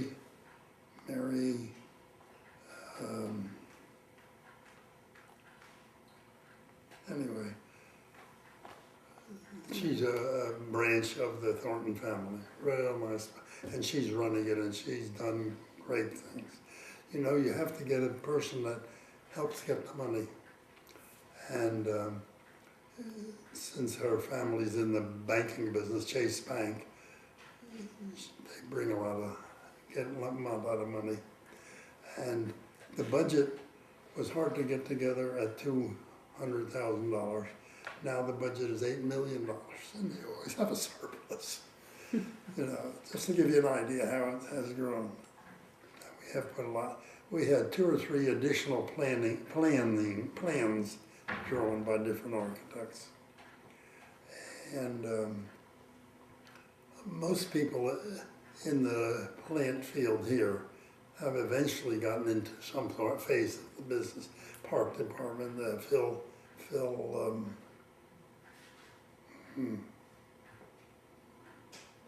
can't think of a name. You know. And anyway, we had a lot. Neil Sperry got involved. We got a list that long of people that helped. It's not a 1 or 2 or 3 thing. It's a whole lot of people working on it. And we got good response, you know. We have close to 400,000 people visit a year. Yeah, I don't know how many the last couple of years, but that's what it was. Anyway, that's about all I can tell you about it now. Well, at one point you had started to talk or mention that they had bought when they first got plants, and you gave them some plants, and they bought Yeah, some I was plants. telling you that. Yeah. They listed the people that contributed, you know, and this one gave $1,000, and this one gave $200, and they long list. They didn't put us down yet. So I said, heck, we gave you at least $10,000 worth of plant material. I said, I'll tell you what I'll do. You can buy plant material for us up to $10,000, and once you hit $10,000, I'll give you a check for $10,000.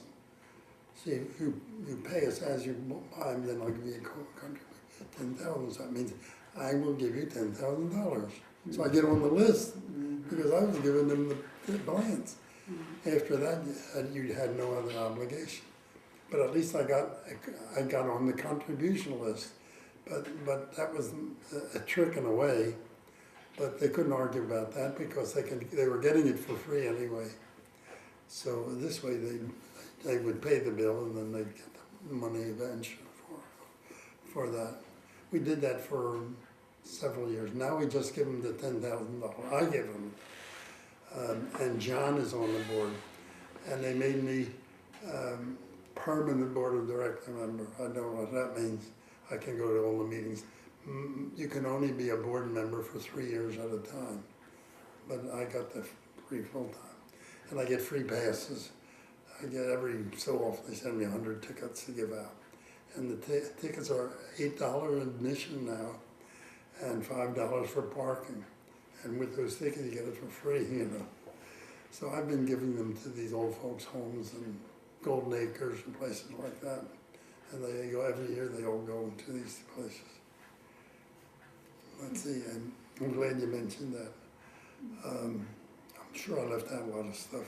You mentioned something about the Boy Scouts Oh, well, it was the tree business. when we were talking. On the trees, you know, I used to be a big Boy Scout myself. And I thought I told you the story. They would come and show their registration card and I'd give them a tree about 1.5 feet.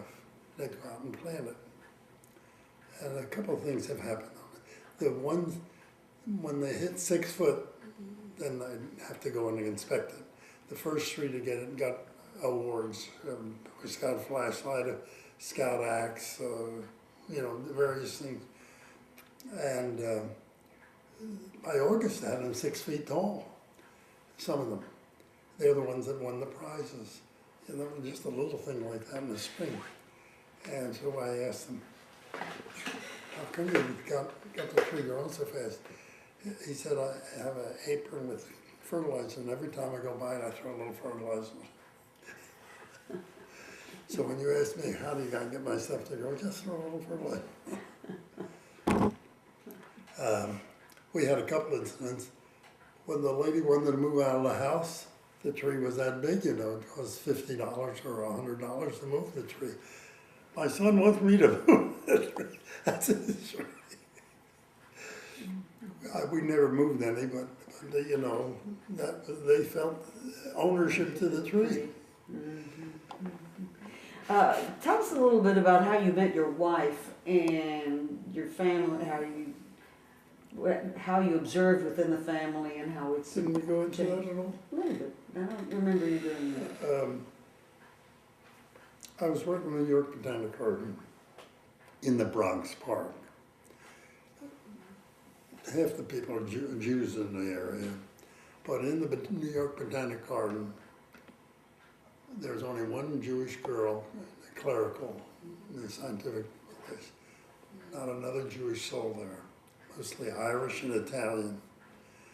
And I boarded 2 blocks away for $12 a week, room and board.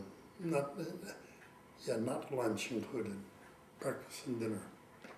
And there was another person in there, what we call an exchange student.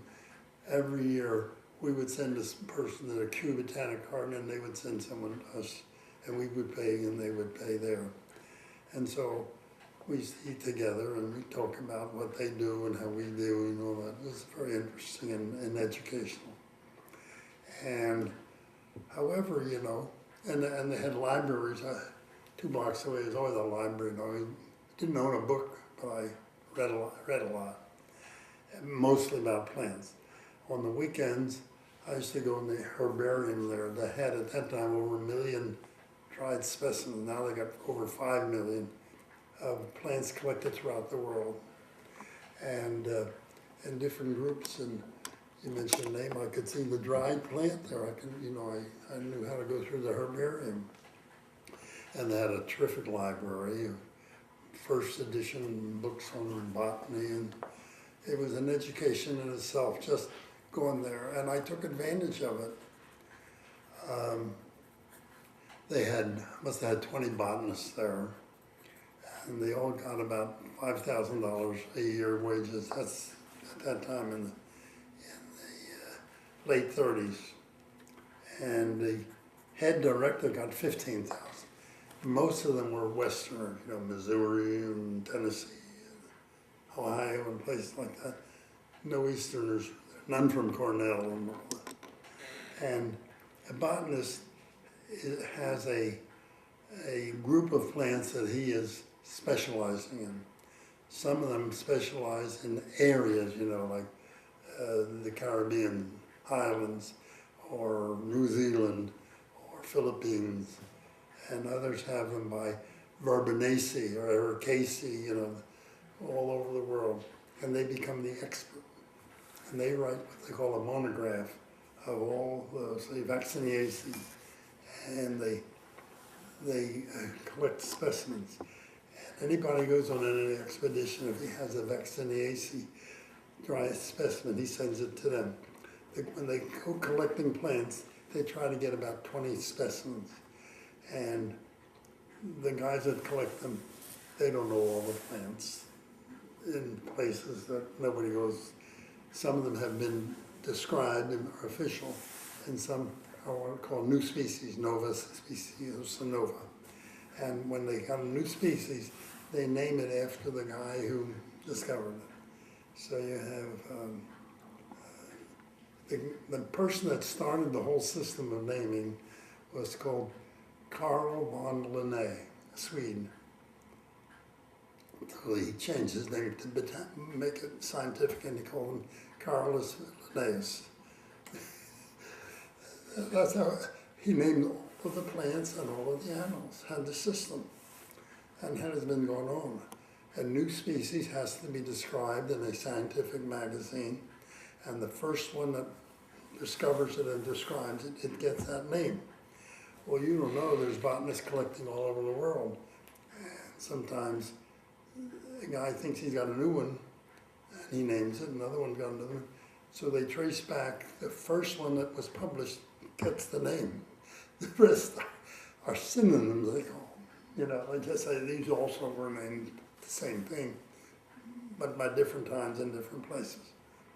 So in the Botanic Garden, every month they might have one or two new species. And when people go in collections, they have like a Verbenaceae plant. You can know the group, but you don't know the name. So you send it to the monographist who has that. He's a Verbenaceae guy. He said, "Hey, you got a new species." You know. Or he said, "Oh, this is the same thing that happened in the Philippines. This same thing happened there." So that's what it is. So you have to give him the plant. He gets the copy, and they call it the type specimen when he describes it from. And then the others are duplicates. I mean, it's a whole system. They have what they call a key. You can get a plant, and certain characteristics, you can trace it down to the family, and you can trace it down to the genus and to the species by keying them out. That's the botanist's trade. And nobody knows how to do it except the botanist. But I learned how to do it. So people can bring me plants, and I can run them out from through, key them out, they call it. And as a result, I have brought in some new plants, and have worked out very interesting phases of the business. Let's see, what other questions? Well, with Muriel, how did you meet her? And tell us about your Jewish Muriel. activities through the years. Okay. After I was boarding in that other place there for about 2 years or so, you know, I did start wandering around New York a little bit, and I ran into a place called YMHA on 92nd Street, like Jewish lectures. The guy who wrote the service music for the Temple Emmanuel, Binder, was there. All these Kaplans, and they faces of the Jews, they were discussing, they were in the meetings, and the Zionists had their group, and, you know, it was really hot stuff. So, Go ahead. what's going on? No, might find the bathroom. Might want to find the bathroom. So we were direct, or didn't direct. I'm sorry. And that's all right, go ahead. Okay, hold on, All hold right. on, hold on. I'm gonna Anyway. pause. I'm on pause. Good. So my first place I boarded there, just 2 blocks away. And I could buy lunch right off the Botanic Garden there. We called it the Greasy Leffel. And for 30 cents, you could get meat or fish plate and 2 sides and a drink, a beverage, and a dessert. You know, today would cost here $10, but that was the Greasy Leffel. And so that worked out very well. However, when I went to this YMHA, I found they had a cafeteria in the basement and they had 10 floors. 6 of the upper floors were for young men that in their new jobs or going to college there. And so when you ate in the cafeteria, you know, it's like eating here, everybody knows everybody and they talk things over. And we formed the Manhattan Zionists. We used to meet on Sundays, and after I left there, I went to Guatemala and came back. I went to a meeting there, 350 people. We only started with about a dozen or 20 people, you know, when it started. But I made some good friendships there. On Wednesday night in the summer, they had dances on the roof there, and they invited all the Jewish girls in the neighborhood. So I remember one time I went there to dance, and I danced a lot with this one girl. And I said, I'll take you home. Hell, I didn't get back till 3 in the morning. It must have been Coney Island or somewhere. It was way out in God's country. So this time, the next time I said, this girl here danced with me. Where do you live? She says, Manhattan. I said, okay. Because Manhattan was in Manhattan. So that's where I met Muriel. And she lived on 86th Street, and the place is 92nd Street, so 4 blocks over, you know. So that's how we met. What about your involvement in Jewish organizations through Pardon? your involvement in Jewish organizations through the years? Maybe not as much as I might, but I was involved. In the Botanic Garden, there was practically no involvement. It was all plants and very much a lot there. When I moved to the Y, I was with crowds all the time of Jewish people. And like I say, we had a group of boys and girls that used to meet on Sundays and we'd go places. I had bought a car for $275, a Chevrolet. It was, I think, about 5, 6 years old. You know, that was what we call a jalopy. You know what a jalopy is?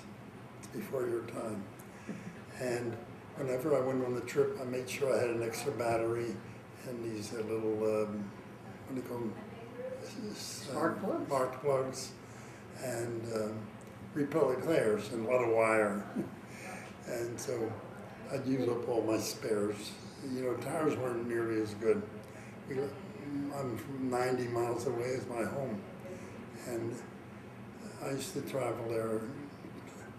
It used to take about 3 hours to go. And if anything happened to the car, they would practically rob you to change a tire for you or do anything. So you learned how to do everything yourself. And so I parked in the, underneath the greenhouse. They had a place where they had stored pots and stuff, and I parked the car there. And on weekends, I could drive around. And so when I was living in the Y and I met Muriel, I said, let's go on Sunday instead of on Saturday. Everybody goes out Saturday night, you know. And Muriel's, so I said, let's go Sunday, you know. I figured I'd go all day, we can go places. We went to the Danbury Fair, we went to visit the school 90 miles away. And we went along Rockaway Beach and Bear Mountains. And, you know, we were country people in the city. and I liked it that way. She enjoyed it too. And once we got married, the war started in the Japanese land in Pearl Harbor, December 7th. 41. And you were sort of, we better get married now. I never thought of marriage, you know. I just thought I was having a good time. Marriage, you know, what do you mean? She says, there's a war now. I said, what's a measly war? You know, I'm doing okay. Oh, you gotta get married now. So I had to sit there and go off the pot. So I said, okay. We didn't have any money, of course. They didn't pay me very much there. And so our folks had moved up to Parkchester. It was an apartment development, new development. And they were building a store for grocery store. So we had our wedding there, and the construction all around us there. And my family and her family got together. She had more family than I did. The Horowitz family, when they have a meeting, they have 350 people, and Horowitz is there. And so we had this little party, and we went for a honeymoon, very badly planned. We got in the subway, went to the end of the line, and then got on a train and went to Vermont. What's the name of the place? Anyway, and stayed in the hotel in this town. And then the next day we got on a bus to another town where they had skiing. And so we skied around there, and I skated and so forth for a week, and then we came back. That was our honeymoon. And it was a lot of fun. It was a private house. And got married in February 1st. And in November, they asked me if I wanted to go to Guatemala to grow quinine. I was not only in charge of the arboretum, but I was in charge of propagation of plants. Anybody that brought seeds or cuttings or grafted material. You need another tape? Are you out? You know what? Maybe it's a 2-hour tape. Maybe it's a 2-hour tape. Oh, okay. Well, you're not talking about a trip to Guatemala. Well, then you said you were going to go to Guatemala, yes. Yeah, okay. So, all right, about organizations.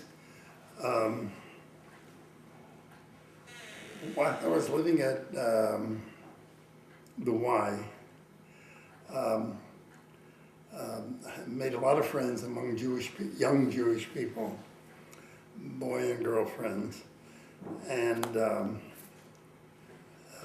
got familiar with the different branches of Jewish organizations they were talking about. For example, the Kaplan group, the Zionists, some of these other new things they had at the time, and going to Israel,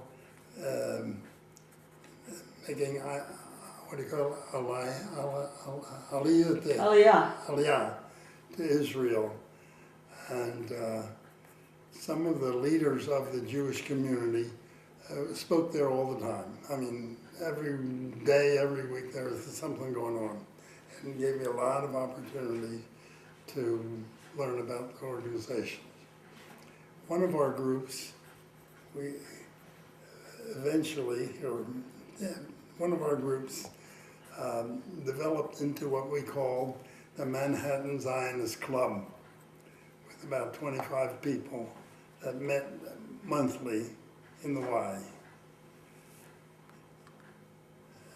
At one time, after I had been in Guatemala for a while, I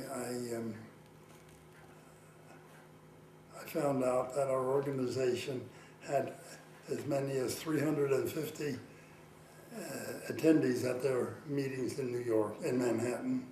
So it had grown at that time. Let's see what other organizations. In Guatemala, the Jewish organizations were three major groups, very small, all of them. The first one were the Sephardic Jews that came over after the Inquisition in 1492. They were the wealthier Jews there. They owned plantations. They had beautiful synagogue, carved wood, teak wood, you know, and they were well off in the business world. The other group was, the second group was the German Jews. They had all the department stores, and they were more numerous and very well off. All the Jews were pretty much in good shape.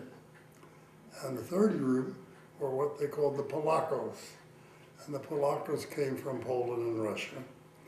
And they had their meetings in the Masonic Hall, where they had pool tables and card rooms, and it was like a recreation center. And it's the second floor, right in town. A very few Jews were new there that managed to get there around 1939, the last ones to get out of Germany. And they had to be warranted by the existing Jewish people to the dictator, who was Ubiko. I have to look up his name to give you his full name. And the dictator ruled the land really. He owned 19 plantations, which he had gotten by chasing the owners out. I mean, that's the way things work. If you're in the opposition position, you lost your place. You know, you don't know about those things, but that's the way it works. And let's see, what about Jewish organizations? Here and there we found a few Jews in the coffee plantations and stores and places like that. And actually, when we visited in Tegucigalpa, Honduras, some of them were relatives of the Jews that lived in Guatemala, and we had nice connections with them. They talked Yiddish. Let's see, well, organizations. We didn't do much with organizations down there. We were on the farm. We were 100 kilometers from Dallas, from the city. What was the closest city? Pardon? What was the closest city in Guatemala when you were there? Well, we had a little town. Or a And town? the town was called Chicacao. Chi means the place of. Cacao is the cocoa bean. That's where the cocoa beans are native. Chicacao. Actually, some of our letters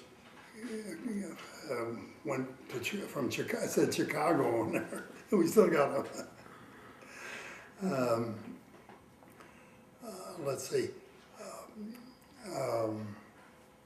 The Jewish organizations through the years. Yeah, there was one particular Jewish man from Germany who had a sewing machine business in made ladies ready to wear in Germany, and he brought two of his nieces over here.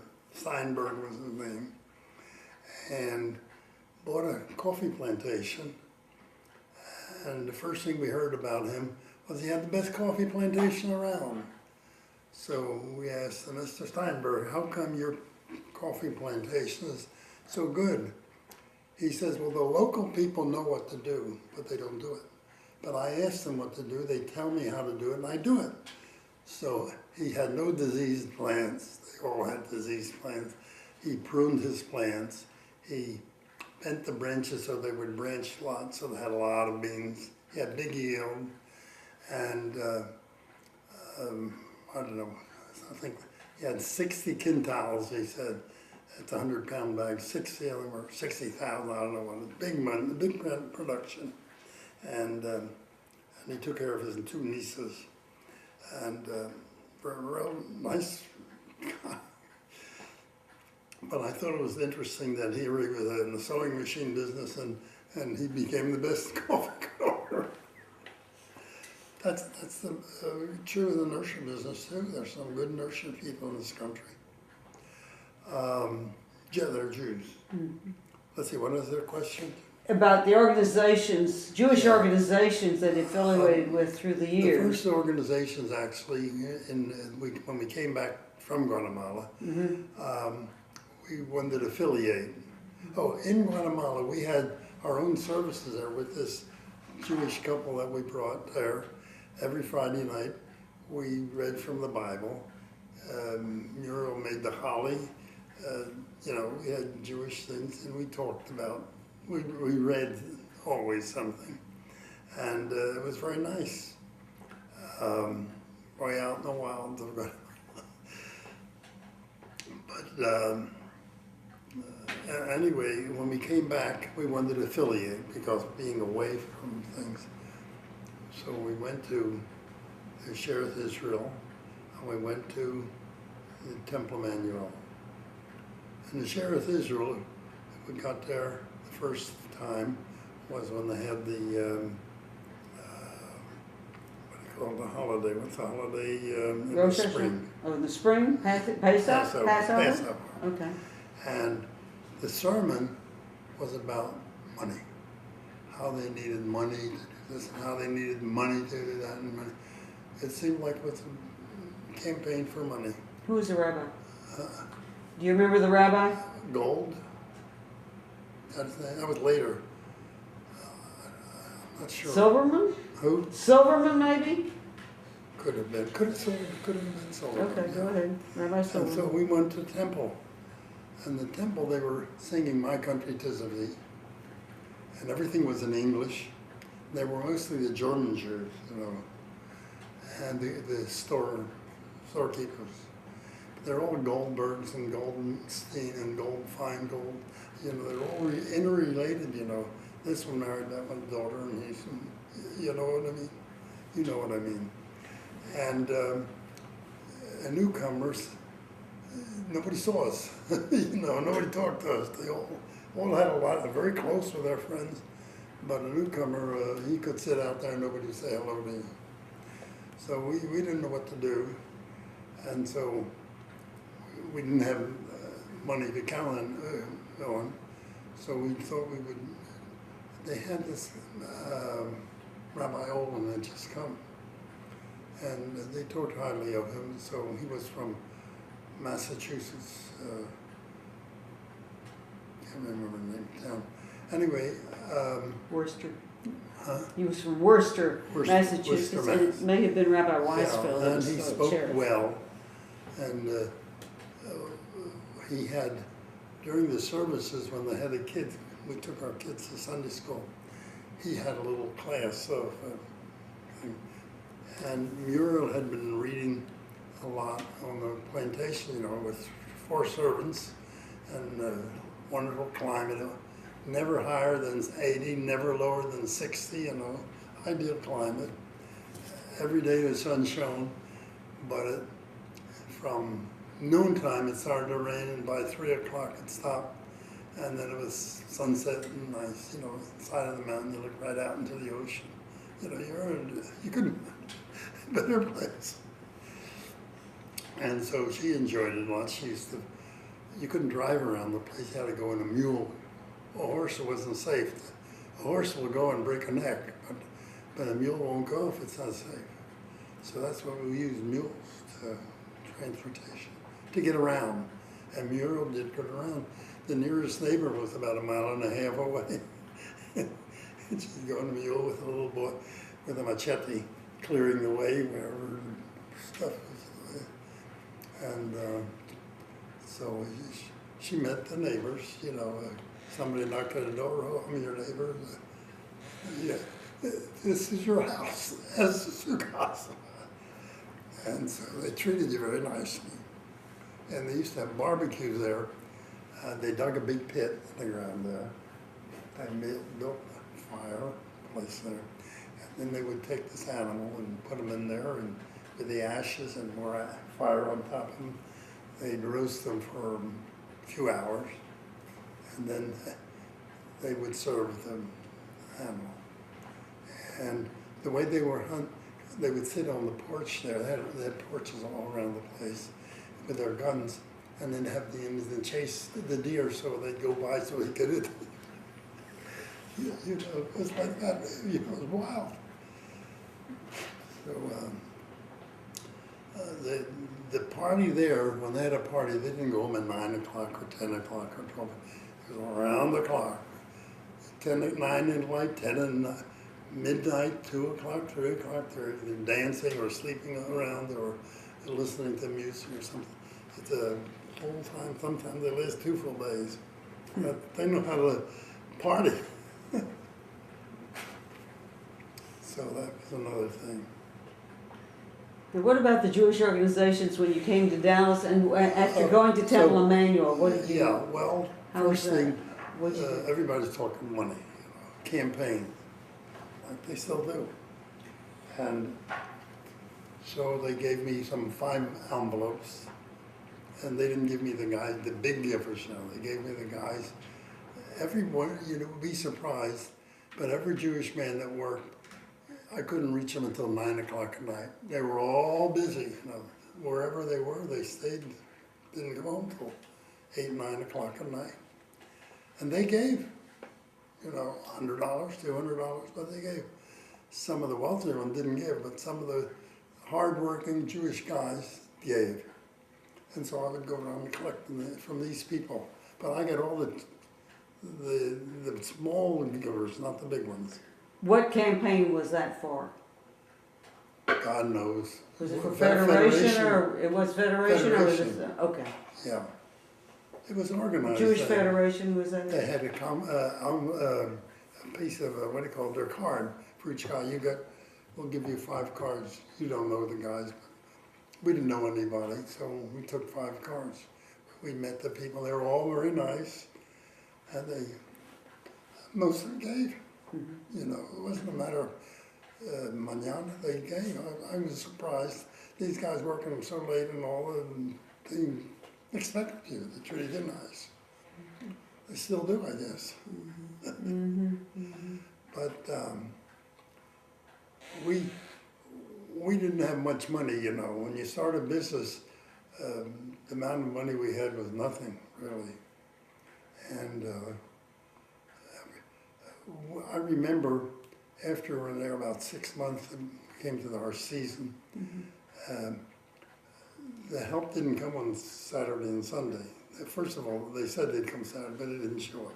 So Muriel and I would wait. And if we sold $200 worth, we would go to the Youngbloods for $1.25 meal. We were 4 of us, it was $5. That was a big deal. But only during the season did we do that kind of business. Mm-hmm. What synagogue did you wind up joining? Oh, we joined the temple. Right? We joined it. And after 20 years or so, Muriel liked the rabbi over there, that is guy Raskin and 1 or 2 other guys. They're good rabbis. And I think, Levi left. Oh, so yes. We stayed with the Temple Emmanuel all the time. We still do, but it was big. You know, I have 2,000 members. So this business of Shalom came up, and they said we're not going to have more than 350 people. So we were one of the first charter members of the thing, and then we got to 350 real fast. And they said, well, we'll let another 50 and another one to come going. It began to look like, hey, this is going to be another temple annual. So we quit them, but we gave them $5,000 at that time. It was pretty good for us. And we stayed with temple. Then Muriel liked this rabbi, I think it was Raskin or so we joined that too. So we have 2 we've been staying. And was that when Raskin was the chair of Israel?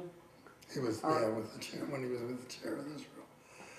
And so Now she wants to get out of Shared Israel and go to where Raska is. She thinks she's got a future in the rabbinate. But we got 24 places you can go to services now. We only had 4. Yes, when you started to talk about the 4 places you could go to for Seder, when you came to Dallas. Not for Seder, for services. For services? Yeah. Ah, okay. That was Templum and Gudas Achim Okay. and Tiferet Israel. Okay. Is that right? Yes, Tiferet Israel. Yes. Was it Gudas Achim and Tiferet Israel? No, Gudas Achim was in South Dallas, They and were then all they in closed South their Dallas. doors. Shereth Israel there, Shereth Temple was there, they were all there. First they There were were in 4 South places. Dallas, and then they moved north. Yeah, they all moved north. But And except for Gudas Achim, they closed their doors before moving north. Pardon? Gudas Achim closed their doors, and the members went to other shores. Other than, Yes. they're not even in business. They had no more, no. That building was only in South Dallas. But at the beginning, we were very busy trying to make it, you know. We didn't make enough money to live on. We had to dip into the savings a little bit, which we didn't want to do. And when I was working for those other nurseries, Muriel, we brought a maid with us from Guatemala. And Muriel's father was an attorney, and she knew how to, the terms and legal terms. And so she became what they call a Kelly girl. When the lawyer's girl didn't show up, they went to these Kelly girl places. They got a girl who knew the legal terms, and so she did some of that. And we brought this girl, and after we were here a little more than a year, our son David, you know, he couldn't stand her. He was the one that spoke Spanish and used to laugh at our accent and all. He didn't want to speak Spanish. He said, I can't understand her anymore. Get rid of her. He didn't want her. We had a battle with him, and finally we sent her back home. But she lived right in there with us. And she took care of the kid while Muriel was... Where did you live when you first came to Dallas? We lived the first place when we got off the boat, we lived in Oak Cliff for about a month. In fact, the first week I stayed at Mr. Lang's house, home. Then Muir brought the 2 kids from New York, and so we got this rent place in Beckley Heights. We stayed there about a month. You couldn't stand up and toast the walls. The walls in the living room, they were that far apart. A little place. And some of the neighbors, they had this East Texas language, you know. You could hardly understand them.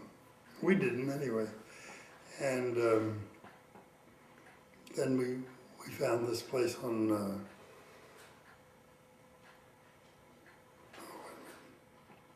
3131 Rosedale.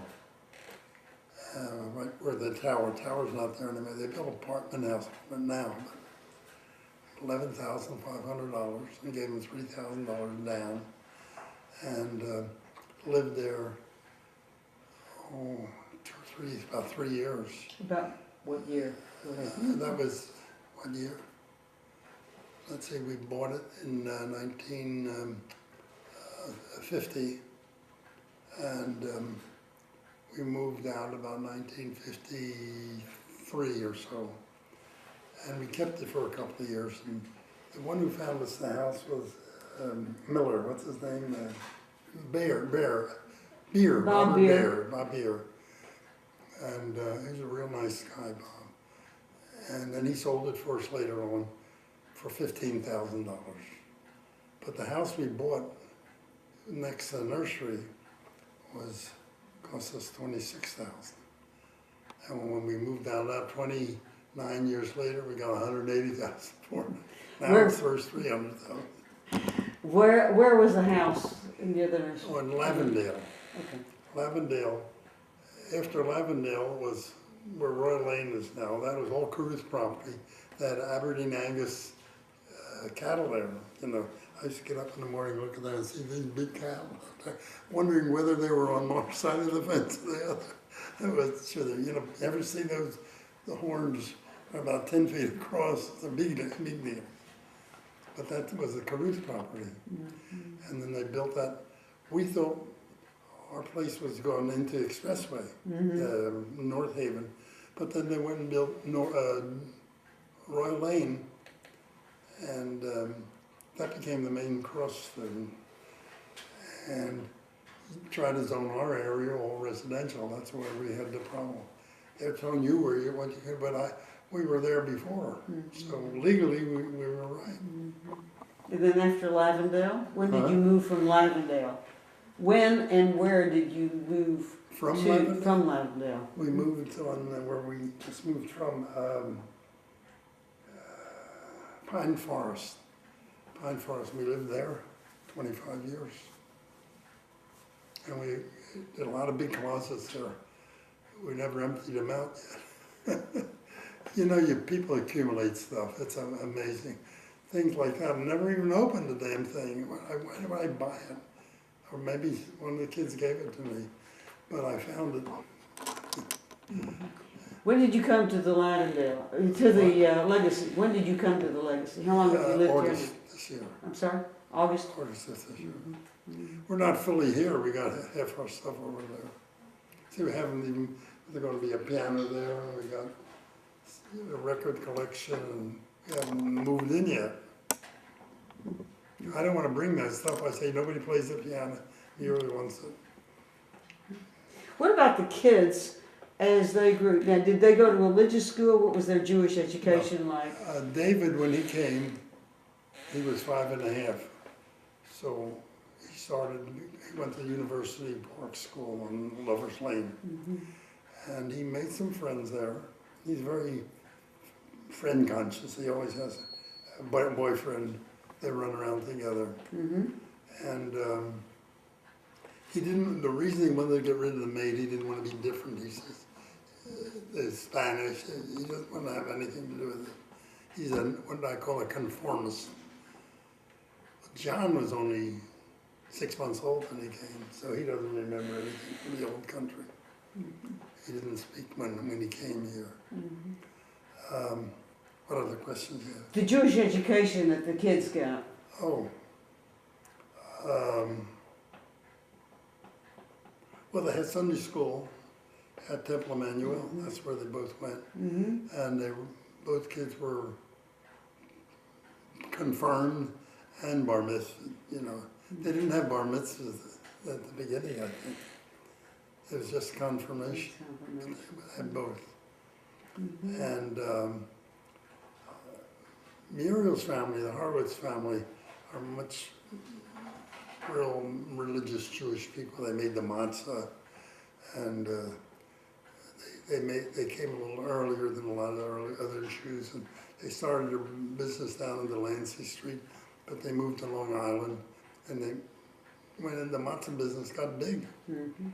And the original owner, the man died early, not too early, but she lived to be 96 and turned it over to her son when she died when he was 72. He just inherited the thing. And so he sold it after he had it about 10 years. So they sold it to Manasevich matzah. So that was the bigger one. But their matzah was good. We used to get orders in Guatemala from them every year for Passover. We got their matzahs. What other question? Oh, the Jewish organizations that you have been involved here. Well, here? Well, I was also, in Manhattan, they called it Palestine Committee, I think they called it. On 57th Street, it was Jewish. And one of the people in charge was in our group, the Manhattan Zionists. When I was in Guatemala, in 1948, they got the thing, but in 1947, the man who was going to become the head of agriculture department, he came with, what's her name? Golda Meir? Golda Meir from Wisconsin. They were both in Wisconsin. They came from Poland together. I don't know whether they're religious, related or not. His name was, we call it Y. Carmen, but it's Yitzhak Carmen. And Golda Meir used to say, we got 3 million people in Israel, and also 3 million people that think they are running the country. You know, 3 million presidents. When people said you're the president, oh, wait a minute. Everybody thinks they're running the government. That's Jewish for you. But that gives you an inkling. She was very good. Let's see, in the school, I went to agricultural school. I told you it was started by a Reformed temple in New York. And in Philadelphia, in Broad Street, they were German Jews.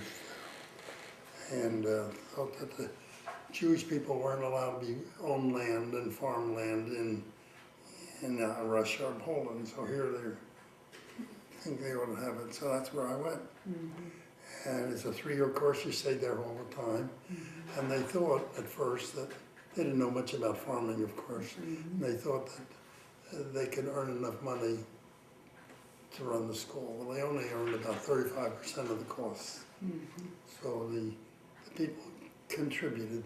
But before I got there, it got a little difficult. So they went to the Pennsylvania government, and they got a $50,000 a year contribution if they would change it to non-sectarian. So by the time I got there, it was half non-Jews already. But that never created any problem. We had a rabbi every Friday night. Rabbi Feidelman used to come in from somewhere and have a service where all the boys slept. It was funny, you know, when you work all day in the field and the rabbi comes, he used to shout sometimes to wake up. But that's the way it was. We had a nice little library. We had, Krauskopf was the rabbi at that time in the temple. And he brought his collection of books and we built the rabbi thing. Since then we've added on to and added on to. Recently they made a nice library.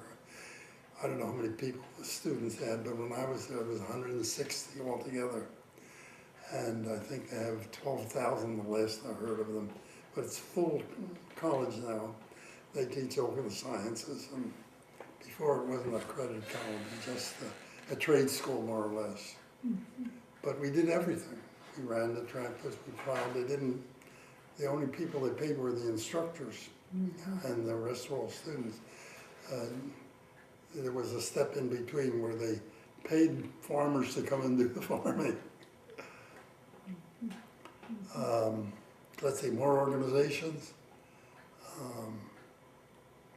Well, in Philadelphia, I know, we used to have the Hebrew Society. That was very active. My father belonged to the Odessa Independent Beneficial Association. This much you may not want to put in there. Where am I? Okay. You're talking about the organizations and Oh, the yeah. rabbi that came in. Odessa Beneficial Organization. All of the Odessa belonged to it. And what it was, in case anybody died in your family, it was a burial thing. You paid $1 or $2 a year, I'm not sure, for the family.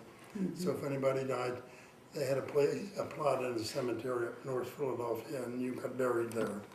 But it was more than that. They had a yard fest every year. They had, in the wintertime, they had a big fiesta there. The kids fell asleep on the couches and on the place there. Everybody attended. They used to have monthly meetings, and my brother used to call it the fights. Every guy, it was in a basketball court, like, and everybody would get up and had to say something, you know, they all shouted and all. So we called it the fights. And it's like, what's it in Israel, you know, everybody thinks they're running the organization. And then in the spring we had a couple times, in June and a little later, picnics. They'd run wild all over Fairmount Park, and they had organized games and things like that. So it kept the Odessa together. And we have a lot of relatives. Well, there were 4 brothers. My father and his brothers were all there. And the Jews are always friendly like they are here. So that's one organization. Now, where are the other organizations? When we started our business, it took me to 1970 before we went with the Federation to visit Israel. In 1970, they took us around. Every general told us how they were going to fight the war and everything like that. And so one day, Henry Cohen, you remember him? Yes. I said, Henry, can't you show us somebody in the farming business? So he went around the next day and he came back. He said, I found somebody. He took me to the Volcani Institute. It's applied science, research. They're famous for the fact that they produced the dwarf carnation, the small one. That was a place to do. And they were selling cut flowers and experimenting with a lot of different crops there. And so we got together with several of them and we brought them plants. We visited them 10 times and brought plants. And then we brought 3 of them to work at our nursery for a year. We were going to train them, and they thought they had to train us. You know, a Jewish guy never takes second place. And they were good. Only one of them couldn't speak English. The other 2 could. One was an Orthodox Jew. We're still getting mail from them. And the one that couldn't speak English, he was B'nai Barak, and he was in the landscape business. But we lost touch. And big, nice, handsome guy. I used to take him to the high school on Hillcrest. They were teaching him English, you know, and I used to take him there and try to teach him English, but we didn't get anywhere. However, the other 2, one of them is in the agricultural department, and he started people off growing foliage plants, which we taught him how to do. And the 3rd one, it was in Grexco. That's the exporting arm. And they take these 747 planes and bring stuff over to Newark. A big warehouse there. Every day, I don't know how many planes come. They unload vegetables and flowers there and distribute them throughout the U.S. That's gotten to be a big thing. And we try to introduce crops to them. And I used to collect plants that I think they could grow. And some of those things we got were so interesting. At first they would take them home, you know, flowering salamanders and things like that. And it got to be a demand, so they opened up 2 stations of plant introduction. They were trying to get new plants to come in. And of course we took them around 3 times. They had one of the people at Volcano, her was a female, her husband was a mechanic on the TWA, and they could get free passes to come to the U.S. So I said, if you come there, we'll take care of all the expenses other than that flight. And so they came at least 3 times, 3 or 4 times, and we took them around Texas and even beyond Texas and collected stuff for them. And when they went, they had long lists of stuff they plants, and they had to go through their customs there. Of course, she was in charge of the introduction. But they copied the American system, which is a business system rather than a plant protection system.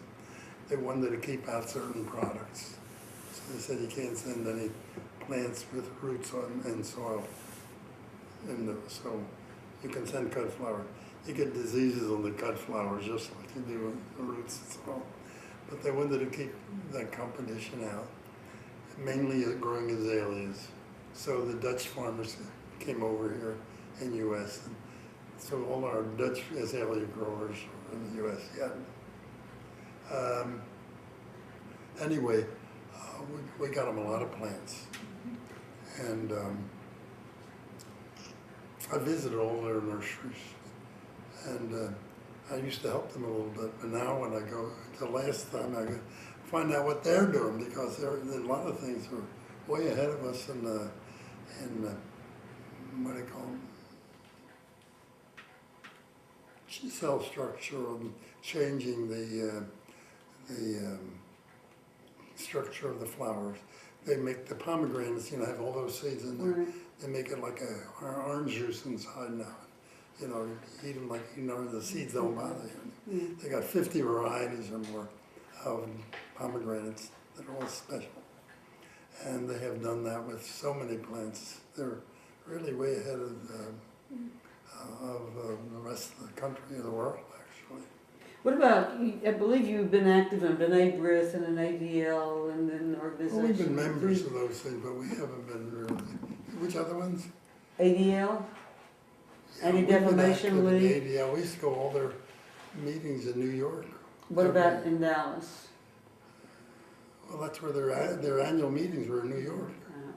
What about the changes in the Jewish community here in Dallas that you've noticed? Well, when we came, they told us there were 17,000 Jews here. Mm-hmm. About 10 years ago, they said we got 50,000. I don't know what we got now. Mm-hmm. We must have more than that. Mm-hmm.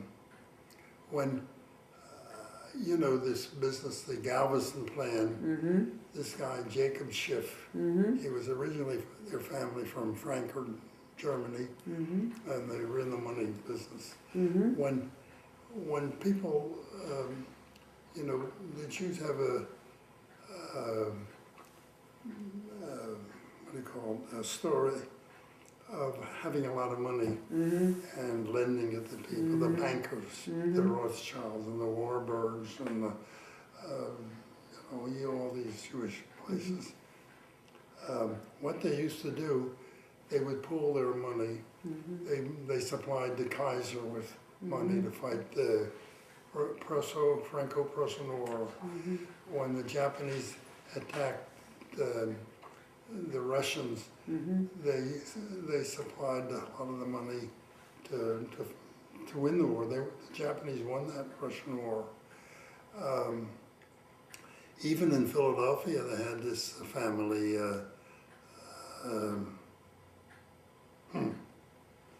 Anyway, he's known as helped finance the American Revolution. Solomon? Solomon, what's his name? Chaim Solomon? Chaim Solomon. Chaim Solomon. I don't know what he gave and all that, but I know that. But most of them came from Frankfurt, Germany. And I think one of them came from Hamburg. I think the Warburgs came from Hamburg, I'm not sure. The Warburgs were with the Germans until Hitler was there. Then they probably got most of their money taken away anyway. But they're big, Warburg family. Not only big, but for 300 years they've had money and done things with it. What else? Well, how would you describe the Jewish community in Dallas through the years? How would you describe it? Well, You met with anti-Semitism? when we came here, we were like the Mexicans. We had no money, Jews come in with just what my father could carry on his back. My mother, that's all they had. And he was a tinsmith, and a blecher they called them, and here they call them sheet metal workers. And he used to make stovepipes, and he made pots and pans, and he could rivet, he could solder, he could weld, and he was trained. He was a journeyman. He got $8 a week for a 5.5 day, 10-hour day business. And he worked for other people for 13 years before he started, I imagine told you this before, before he started his own business. And the way he started, his second oldest son got run over by a trolley car, and they used to have cattle catchers, cattle catcher. They caught him, and he had a bone removed from back of his head, and they gave my father $700 indemnity. So with $700, he bought a lot of second-hand equipment, and he started a bending machine, and cutting machine, and all these little machines, old stuff. And he had the place right near the Zola River. When the boats came in, he used to go around, give him a blotter with his telephone number and all, telling that he does this kind of work, welding and all. And so he got a lot of, kept alive on it. And then where he was, they built a bridge, so he had to move. He only rented there, Delaware River Bridge, they call Benjamin Franklin Bridge. And then he opened up another one north of there, a couple of blocks. And he made, for industrial, the silk stocking business, they dampen, this thread has to go through water. And he made, they call them dampening boxes for some of the big mills there. And he also made stills when we had Prohibition. And they go around with a policeman, and the policeman on the beat would bring the captain, and they, whenever there was a deal, and they each went walked off with a gallon of white whiskey, clear whiskey. And the farmer, would give them that, and my father would make a still. It's a copper thing, tube-like, with a coil, they call it, and a pot of mash on the top, and it distills it through, and they distill it, that's what they do. And every farmer in New Jersey was making liquor. They couldn't control the prohibition. That's the reason they cut out the prohibition. There was a bigger business we're doing prohibition than now. We used to have, this, what is this birthright guy from Canada that pays the way for people to go to Israel? They were rum runners. Bronfman? Bronfman, yeah. And they made so much money that they bought the Seagram's company in Scotland. But they used to go along the coast, Boston, Philadelphia, Baltimore, sell the stuff. It was a big business. Do you, There was another family, the Greystone, they had a Greystone, I don't remember her name. They're from Montreal, Canada. So that's that. Now, what's the other question? well, the community here in community, Dallas yeah. and your involvement in the community, I think besides first Federation of all, and going to Israel. most of the Jews started here as peddlers. And the Galveston plane brought them into Jefferson, and from there they gave them suitcases of stuff to carry around. Eventually, they assigned towns to them, and they built little stores. So every town of 300-400 people had a little Jew who went around, measured you, and brought you your shirts and dresses and everything. And some of them did well there. Some became multi-stores, What are some of the names? You know them. You were as far as the stores, The names of the place. some of the places of You wouldn't believe it. low-paid stores, Minnie Marcus. Marcus. Heard of Yes. her.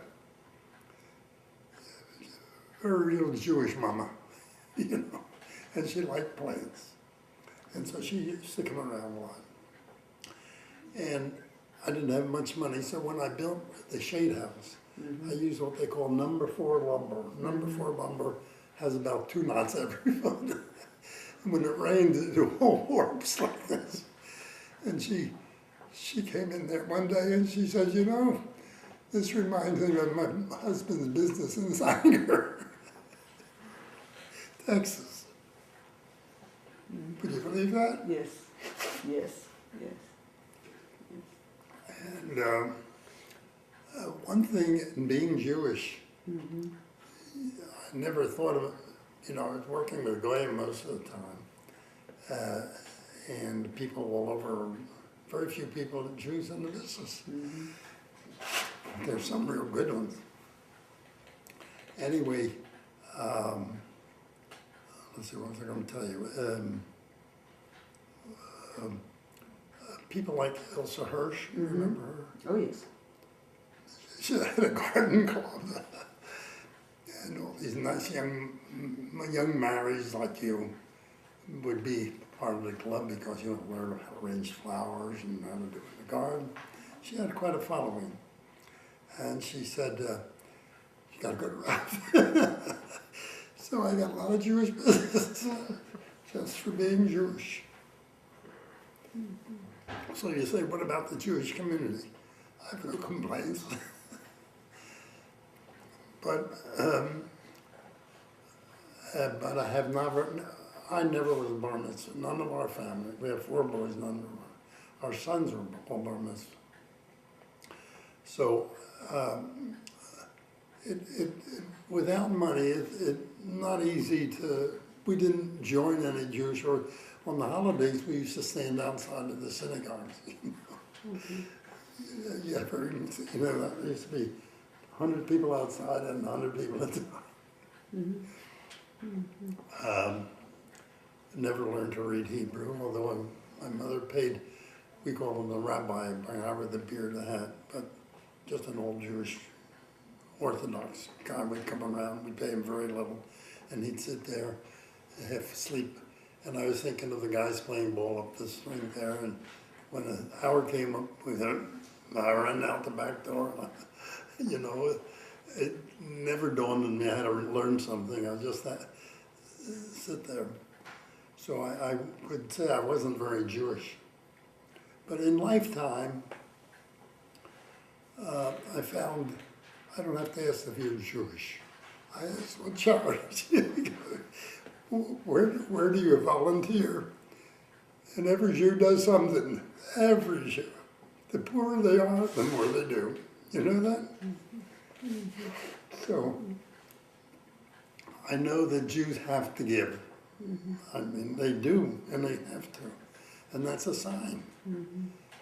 So it's a real good sign. People are always interested in their neighbors. Every town. When we visited South Africa in Johannesburg, yeah, they had a woman there named Sussman. She was in the parliament. She was the only one against the apartheid, That would be a Jew. Isn't that right? Yes. So, whatever you say, you're either Jewish or you're not Jewish, but you're born with those things, You see these little kids making things to give away on holidays and things like that. Jewish kids always doing something to help somebody, the poor. When we were first starting to collect money, they were telling us we had, what's the name of that thing where everybody gives for the city? The Dallas City? Dallas City. Oh. We have an annual collection. What is it? The United Fund? It used to be United called Fund. the Community Chest? United Fund, I don't remember the numbers now, but the amount they collected from the whole city, the Jews have about a third of the Jews, We have a 2%, 3%, but the amount they gave was very large.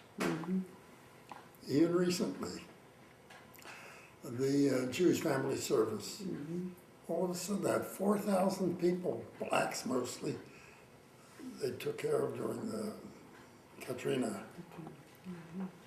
That's something.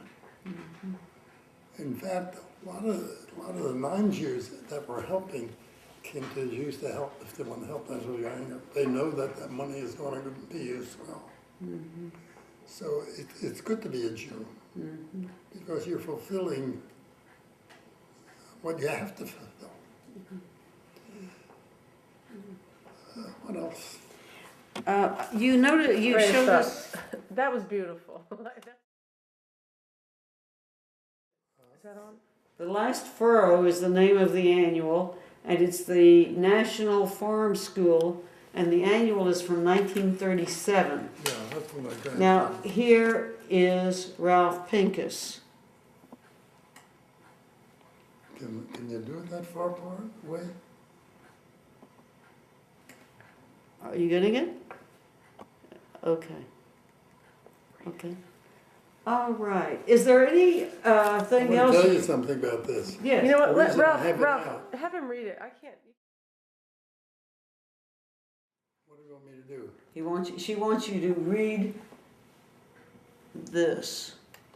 Can you read the write-up about you at school? This guy called me Pickleboat. He's the guy who wrote the thing. It's this guy. And he says, Pickleboat is a scholar. If we ever saw one, like Thoreau, he can often be seen stalking a lone butterfly, a varicolored beetle, or a wayward caterpillar, never a young lady, which accounts for the excellent progress he has made in his work. We nominate Ralph for Mr. Schmeider's post. He is a natural. Let me tell you why I have this. I was sitting next to a woman called Eisenberg. You know that? Yes. And I asked her where she grew up, and she said in St. Joe, Missouri. I said, yeah, I went to school there after St. Joe, Missouri. His name was Henny Mendel. Oh, she says, I know him. I knew him. So I took it to show her. Here he is, Jaime Mendel. Jaime Mendel was on the football team. He was a small guy, very muscular, very active. And we used to visit places using our thumb. You know, in the old days, we didn't have cars, so we thumb ride. We could go to New York. So one day I went with him to New York, like on a Saturday or a Sunday. And you get out on the road and the highway there, 90 miles over, less than 90 miles away. And you get there in an hour or 2 hours, 3 hours.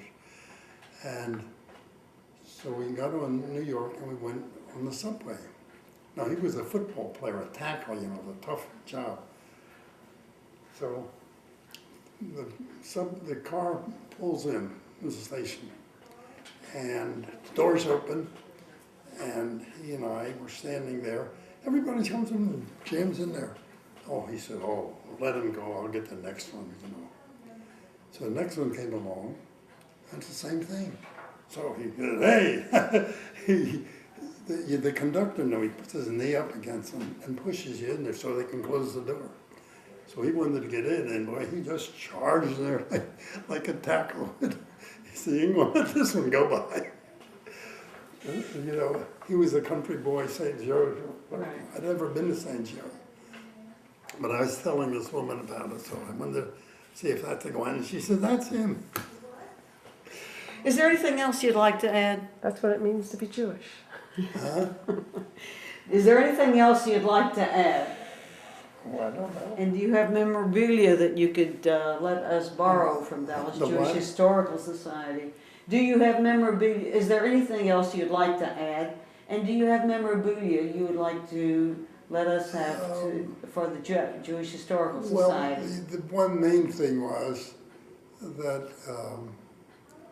I did what I liked, you know. My father said, being a farmer, he says, you know, a Jewish guy being a farmer. Everybody, a lawyer, a doctor, you know. When I was about 7 years old, he used to take me to they call them a tea house, tea house.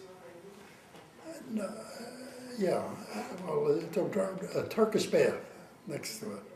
And so we used to go in there. They have a stepped up thing. It's a steam room. And the higher up you go, the harder it is. And when you get to as high as you can stand it, they have a brush made of oak leaves, and they put it in a bucket of soap, and you lay down on the bench, and they call it a plate saw. You ever heard of it? Yeah, she doesn't. And after you do that, that you go through the shower, cold shower, and they have a pool. You could go into the pool, or you lie down high up in the steam.